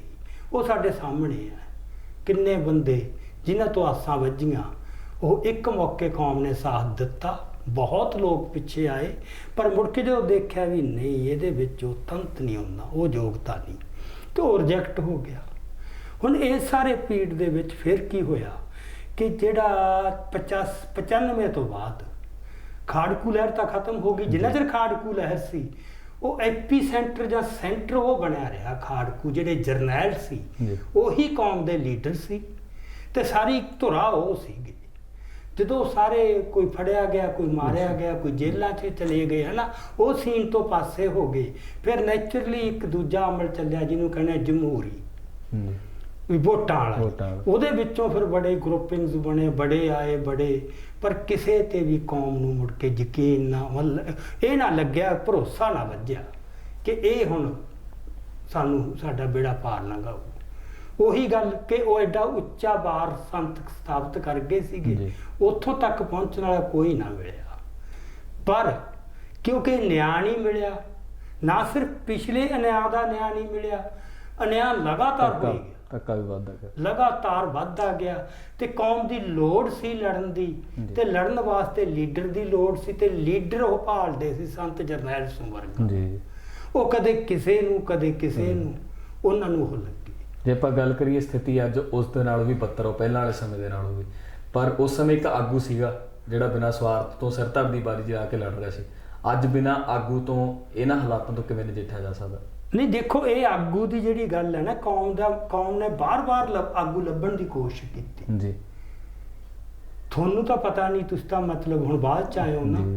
ਸਭ ਤੋਂ ਪਹਿਲਾਂ 1996-97 ਦੀ ਸ਼ਾਇਦ ਗੱਲ ਹੈ ਇਹ, ਕਿ ਜਿਹੜਾ ਮਾਨ ਸਿੰਘ ਪਿਹੋਵਾ ਸੀ ਸੰਤ ਜੀ, ਅਖੌਤੀ ਸੰਤ ਕਹਿ ਲਓ, ਉਹਦੀ ਬੜੀ ਚੜ੍ਹਾਈ ਹੋਈ। ਉਹਦੇ ਕੋਲੇ ਬਾਣਾ ਸੀ ਤੇ ਉਹ ਸੰਤਾਂ ਦਾ ਨਾਮ ਲੈਣ ਲੱਗ ਗਿਆ ਜੀ। ਤੇ ਜਿਹੜਾ ਵੀ ਸੰਤ ਦਾ ਨਾਮ ਲੈਂਦਾ ਸੀ ਤੇ ਜੇ ਉਹਦੇ ਚੋਲਾ ਪਾਇਆ ਹੋਇਆ ਤੇ ਗੋਲ ਪੱਗ ਹੈ, ਸਰੂਪ ਹੈਗਾ, ਤੇ ਕੌਮ ਨੂੰ ਇੱਕਦਮ ਲੱਗਦਾ ਸੀ ਲਓ ਸੰਤ ਦਾ ਵਾਰਸ ਆ ਗਿਆ ਜੀ। ਸੋ ਮੈਂ ਉਹ ਅੱਖੀਂ ਦੇਖਿਆ ਉਹ ਮਾਨਸੂ ਪਿਹੋਵਾ ਪਿੱਛੇ ਲੋਕ ਕਿਵੇਂ ਕਾਮਲੇ ਹੋਏ। ਮੁੜ ਕੇ ਉਹਦਾ ਕਿਰਦਾਰ ਕੀ ਨਿਕਲਿਆ, ਮਤਲਬ ਏਡਾ ਪਾੜਾ ਥੋੜਾ ਬਹੁਤਾ ਨਹੀਂ, ਏਡਾ ਪਾੜਾ, ਉਹ ਮਨ ਟੁੱਟੇ। ਪਰ ਲੋੜ ਸੀ ਕਿ ਫੇਰ ਕੋਈ ਆਵੇ ਸੰਤ ਦਾ ਜਿਹੜਾ ਸੀ। ਉਸ ਤੋਂ ਬਾਅਦ ਇੱਕ ਇੱਥੇ ਝੀਲ ਵਾਲਾ ਬਾਬਾ ਚੰਡੀਗੜ੍ਹ 'ਚ ਸੀ ਸਰੂਪ ਸਿੰਘ, ਉਹ ਲੋਕਾਂ ਨੂੰ ਉਹਦੇ ਵਿੱਚੋਂ ਝੋਲੇ ਪੈਣ ਲੱਗ ਗਏ। ਕੁਛ ਚਿਰ ਉਹਦੇ ਨਾਲ ਲੱਗਿਆ ਕਿ ਸ਼ਾਇਦ ਹੁਣ ਇਹ, ਕਿਉਂਕਿ ਹੁੰਦਾ ਇਹ ਸੀ ਕਿ ਉਹ ਸੰਤਾਂ ਦਾ ਨਾਮ ਲੈਂਦੇ ਸੀ ਜੀ। ਸੋ ਜਿਹਦੇ ਚੋਲਾ ਪਾਇਆ ਬਾਣਾ ਹੈ ਤੇ ਸੰਤਾਂ ਦਾ ਨਾਮ ਲੈਂਦਾ ਤੇ ਕੌਮ ਦੀ ਲੋੜ ਹੈ, ਤੇ ਕੌਮ ਨੂੰ ਇੱਕਦਮ ਲੱਗਣਾ ਕਿ ਲਓ। ਫੇਰ ਕੀ ਹੋਇਆ ਜਦੋਂ ਉਹ ਵੀ ਰਿਜੈਕਟ ਹੋ ਗਿਆ, ਉਹ ਰਿਜੈਕਟ ਕੀ, ਉਹ ਨੰਗਾ ਹੀ ਹੋ ਗਿਆ ਵੀ ਇਹ ਤਾਂ ਇੰਨਾ ਬਿਲਕੁਲ ਹੀ ਨੇੜੇ ਤੇੜੇ ਵੀ ਨਹੀਂ ਕਿਤੇ। ਫੇਰ ਇੱਕ ਬਿਲਕੁਲ ਨਵਾਂ ਜਿਵੇਂ ਅਣਦਾੜੀਆ ਮੁੰਡਾ ਹੁੰਦਾ ਦਲੇਰ ਸਿੰਘ ਖੇੜੀ ਵਾਲਾ, ਉਹ ਕੀਰਤਨ ਕਰਦਾ ਸੀ। ਉਹਦਾ ਇਹ ਵੀ ਨਹੀਂ ਸੀ ਪਤਾ ਲੋਕਾਂ ਨੂੰ ਲੱਗਦਾ ਮੁੰਡਾ ਇੱਕ ਕੁੜੀ ਹੈ, ਬਿਲਕੁਲ ਹੀ ਅਣਦਾੜੀਆ, ਛੋਟੀ ਉਮਰ, ਪਰ ਨਾਲ ਹਥਿਆਰਾਂ ਦਾ ਜਲੌ ਬਣਾ ਲਿਆ। ਜਥਾ ਹੁੰਦਾ ਸੀ ਜਿਹਦੇ ਕੋਲੇ ਆ ਬੰਦੂਕਾਂ ਤੇ ਹੋਰ ਸਾਰੇ ਹੁੰਦੇ, ਮਤਲਬ ਉਹ ਜਦੋਂ ਜਾਂਦੇ ਸੀ ਕਿਤੇ ਕੀਰਤਨ ਕਰਨ, ਉਹ ਜਲੌ ਬੜਾ ਬਣਦਾ ਸੀ। ਫੇਰ ਉਹ ਤਾਂ ਮੈਂ ਤਾਂ ਅੱਖੀਂ ਦੇਖਿਆ, ਮਤਲਬ ਉੱਥੇ ਭੀੜਾਂ ਸੰਗਤਾਂ ਦੀਆਂ ਕਿਤੇ, ਤੇ ਉਹਨਾਂ ਨੂੰ ਲੱਗਿਆ ਕਿ ਲਓ ਸੰਤ ਜਰਨੈਲ ਸਿੰਘ ਦਾ ਵਾਰਸ ਆ ਗਿਆ ਜੀ। ਉਹ ਥੋੜਾ ਚਿਰ ਚੱਲਿਆ, ਉਹ ਖਤਮ ਹੋਇਆ, ਤੇ ਉਹਦੀ ਨਾਲ ਹੀ ਉਹਦੇ ਨੇੜੇ ਪਿੰਡਾਂ ਦੇ ਢੱਡਰੀਆਂ ਤੋਂ ਮੇਰਾ ਭਾਈ ਰਣਜੀਤ ਸਿੰਘ ਹੈ, ਉਹੀ ਉਮਰ, ਅਣਦਾੜੀਆ, ਉਵੇਂ ਹੀ। ਤੇ ਇਹਨੇ ਵੀ ਇੱਕ ਜਲਾਓ ਜਿਹੜਾ ਸਪੈਕਟੇਕਲ ਰੱਖਣਾ ਨਾ ਸਟੇਜ ਦੇ ਉੱਤੇ ਜਦੋਂ ਕੀਰਤਨ ਕਰਨਾ ਹੈ, ਉਹ ਸਾਰਾ ਉਹ ਜਿਹਾ ਬਣਾ ਕੇ ਤੇ ਲਗਾਤਾਰ ਸੰਤਾਂ ਦਾ ਨਾਮ। ਸੋ ਫੇਰ ਲੋਕਾਂ ਨੂੰ ਲੱਗਿਆ ਕਿ ਲਓ ਆ ਗਿਆ ਹੁਣ ਸੰਤ ਦਾ ਵਾਰਸ ਜੀ। ਮਤਲਬ ਇਹ ਸਿਲਸਿਲਾ ਐ ਚੱਲਦਾ ਰਿਹਾ। ਇੱਕ ਮੁੰਡਾ ਨਾਂ ਛੋਟਾ ਜਵਾਕ ਅਕਾਲ ਤਖਤ ਸਾਹਿਬ ਤੇ ਆਉਣ ਲੱਗ ਗਿਆ ਤੀਰ ਲੈ ਕੇ, ਤਾਂ ਉਹ ਕਦੇ ਉਹ ਲੱਗਿਆ ਵੀ ਇਹ ਤਾਂ ਸੰਤ ਫੇਰ ਪ੍ਰਗਟ ਹੋ ਗਈ। ਜਿਹੜੀ ਕੌਮ ਨੂੰ ਲੋੜ ਲੱਗੀ ਨਾ ਕਿ ਸੰਤ, ਇੱਛਾ ਮਨ ਚ ਕਿ ਸੰਤ ਫੇਰ ਪ੍ਰਗਟ ਹੋਣ, ਕਿਤੇ ਨਾ ਕਿਤੇ ਤੜਪ ਹੈਗੀ, ਉਹ ਤੜਪ ਹੈ। ਤੇ ਜਦੋਂ ਵੀ ਕਿਤੋਂ ਮਾੜਾ ਜਿਹਾ ਲੱਗਿਆ ਕਿਸੇ ਨੇ ਤੇ ਉਹ ਉਧਰ ਨੂੰ ਹੋ ਜਾਂਦੇ ਸੀ। ਪਰ ਇਹ ਜਿਹੜੇ ਸਾਰੇ ਸੀਗੇ, ਇਹਨਾਂ ਦਾ ਇੱਕ ਕਰੈਕਟਰ ਸਾਂਝਾ ਸੀ ਕਿ ਸਾਰੇ ਬਾਣੇ ਵਾਲੇ ਸੀ ਜੀ, ਸਾਰੇ ਚੋਲਿਆਂ ਵਾਲੇ ਸੀ, ਤੇ ਇਸ ਕਰਕੇ ਉਹ ਭੁਲੇਖਾ ਪੈਣਾ ਥੋੜਾ ਸੌਖਾ ਸੀ। ਸੋ ਇਹ ਚੱਲਿਆ। ਇਹ ਬੇਅਦਬੀ ਜਦੋਂ ਹੋਈ ਆਪਣਾ ਗੁਰੂ ਗ੍ਰੰਥ ਸਾਹਿਬ ਦੀ, ਉਦੋਂ ਇਹ ਢੱਡਰੀਆਂ ਵਾਲਾ, ਭਾਈ ਪੰਥਪ੍ਰੀਤ ਸਿੰਘ, ਇਹ ਜਿਹੜੇ ਸਿੱਖ ਪ੍ਰਚਾਰਕ ਸੀ, ਇਹਨਾਂ ਚੋਂ ਬੜੀ ਕੌਮ ਨੂੰ ਆਸ ਲੱਗੀ। ਸੋ ਮੇਰਾ ਕਹਿਣ ਤੋਂ ਇਹ ਭਾਵ ਸੀ ਵੀ ਟਾਈਮ ਟੂ ਟਾਈਮ ਕੌਮ ਨੂੰ ਲੱਗਿਆ ਕਿ ਹੁਣ ਸਾਨੂੰ ਕੋਈ ਲੀਡਰ ਮਿਲ ਗਿਆ, ਪਰ ਇੰਨੀ ਛੇਤੀ ਥੋਥ ਜ਼ਾਹਰ ਹੁੰਦਾ ਸੀ, ਲੋਕਾਂ ਦਾ ਜਿਹੜਾ ਮੋਹ ਭੰਗ ਹੁੰਦਾ ਸੀਗਾ, ਤੇ ਲੋਕ ਫੇਰ ਉੱਥੇ ਵੀ ਹੁਣ ਕੀ, ਵੀ ਕੁਛ ਵੀ ਨਹੀਂ ਦਿਸਦਾ। ਸੋ ਇਹ ਸਥਿਤੀ ਸੀ। ਆਖਰੀ ਜਿਹੜੀ ਬਰਗਾੜੀ ਵਾਲਾ ਮੋਰਚਾ ਤੇ ਪਹਿਲਾਂ ਚੱਬੇ ਵਾਲਾ ਸਰਬੱਤ ਖਾਲਸਾ ਜੀ ਨੂੰ, ਉਹਦੇ ਚੋਂ ਜੋ ਨਿਰਾਸ਼ਾ ਸਾਹਮਣੇ ਪਈ, ਉਹਦੇ ਨਾਲ ਫਿਰ ਕੀ ਹੋ ਗਿਆ, ਇੱਕ ਖਿਲਾਫ ਪੈਦਾ ਹੋ ਗਿਆ। ਬਈ ਕਿਉਂ? ਕਿ ਕੌਮ ਤੇ ਅਨਿਆਂ ਜਾਰੀ ਹੈ, ਪਿਛਲਾ ਵੀ ਹੈ ਤੇ ਲਗਾਤਾਰ ਜਾਰੀ ਹੈ। ਲੜਨ ਦੀ ਲੋੜ ਹੈ, ਲੜਨ ਵਾਸਤੇ ਆਗੂ ਚਾਹੀਦਾ, ਆਗੂ ਕੋਈ ਹੈ ਨਹੀਂ। ਸੋ ਬਿਨਾਂ ਆਗੂਆਂ ਤੋਂ ਵੀ ਕੌਮ ਲੜੀ ਗਈ, ਕੌਮ ਉੱਠਦੀ ਸੀ। ਇਹ ਇੱਕ ਉਹ ਪਿੜ ਸੀਗਾ ਜਾਂ ਪ੍ਰਿਸ਼ਟ ਭੂਮੀ ਆਪਾਂ ਕਹਿ ਲਈਏ, ਬੈਕਗਰਾਊਂਡ, ਜਿਹਦੇ ਚੋਂ ਕਿਸਾਨ ਅੰਦੋਲਨ ਆਇਆ। ਹੁਣ ਉਹ ਜਿਹੜਾ ਕਿਸਾਨ ਅੰਦੋਲਨ, ਜਦੋਂ ਆਪਾਂ ਕਹਿੰਦੇ ਵੀ 26 ਨਵੰਬਰ ਤੋਂ ਬਾਅਦ ਜਦੋਂ ਦਿੱਲੀ ਨੂੰ ਚੱਲਣ ਦੀ ਗੱਲ ਆਈ, ਦਿੱਲੀ ਚੱਲੋ, ਉਦੋਂ ਉਹਦੇ 'ਚ ਤੁਸੀਂ ਦੇਖੋ ਇੱਕਦਮ ਵੱਡਾ ਉਭਾਰ ਹੈ। ਉਹ ਉਭਾਰ ਦਾ ਤੱਤ ਪੰਥਕ ਸੀ, ਇਹ ਤੋਂ ਕੋਈ ਵੀ ਮੁਨਕਰ ਨਹੀਂ ਹੋ ਸਕਦਾ। ਬਿਲਕੁਲ ਉਹਦੀ ਨੁਹਾਰ ਪੰਥਕ ਸੀ, ਉਹਦਾ ਤੱਤ ਪੰਥਕ ਸੀ। ਜੀ ਉੱਥੇ ਜੋ ਮਾਹੌਲ ਬਣਿਆ ਜਾ ਕੇ ਖਾਸ ਕਰਕੇ ਸਿੰਘੂ ਬਾਰਡਰ ਤੇ ਜੀ। ਇਹ ਕਿਸੇ ਨੂੰ ਵੀ ਇਹਦਾ ਰੌਲਾ ਨਹੀਂ ਸੀ। ਜੀ ਜਿਵੇਂ ਲੰਗਰ ਚੱਲੇ, ਜਿਵੇਂ ਉੱਥੇ ਜਿਸ ਕਿਸਮ ਦਾ ਮਤਲਬ ਗੀਤ ਚੱਲੇ, ਜਿਸ ਸਭ ਕੁਝ ਜੋ ਚੱਲਿਆ, ਜੀ। ਸੋ ਉਹਦੀ ਉਹ ਨੁਹਾਰ ਤੇ ਉਹਦਾ ਤੱਤ ਪੰਥਕ ਸੀ। ਤੇ ਉਹ ਲੋਕ ਆਪਦੀ ਉਸੇ ਗੱਲ ਨੂੰ ਲੈ ਕੇ ਲੜ ਰਹੇ ਸੀਗੇ ਜੋ ਉਹਨਾਂ ਨਾਲ ਐਡਾ ਵੱਡੇ ਅਨਿਆਂ ਤੇ ਬੇਇਨਸਾਫੀਆਂ ਹੋਈਆਂ। ਇਹ ਠੀਕ ਹੈ ਕਿ ਉਸ ਮੌਕੇ ਮੁੱਦੇ ਤਾਂ ਹਮੇਸ਼ਾ ਕਿਸੇ ਮੌਕੇ ਕਿਹੜਾ ਮੁੱਦਾ ਬਣਦਾ ਹੈ, ਉਹ ਮੁੱਦੇ ਤੇ ਲੜਾਈ ਹੁੰਦੀ ਹੈ, ਪਰ ਉਸ ਦੇ ਪਿੱਛੇ ਕੋਈ ਹੋਰ ਗੱਲ ਵੀ ਪਈ ਹੁੰਦੀ ਹੈ। ਜੀ। ਸੋ ਇਹ ਜਿਹੜਾ ਸੀਗਾ ਉਭਾਰ ਪੰਥਕ, ਐਡਾ ਵੱਡਾ ਉਭਾਰ, ਇਹ ਉਦੋਂ ਆਇਆ ਜਦੋਂ ਕੌਮ ਕੋਲੇ ਕ੍ਰੈਡੀਬਲ ਲੀਡਰ ਕੋਈ ਨਹੀਂ, ਖਾਸ ਕਰਕੇ ਸਿੱਖੀ ਸਰੂਪ ਵਾਲਾ ਜਿਹੜਾ ਇੱਕ ਆਈਡੀਅਲ ਆਦਰਸ਼ਕ ਚਾਹੀਦਾ, ਉਹ ਕੋਈ ਨਹੀਂ। ਜੀ।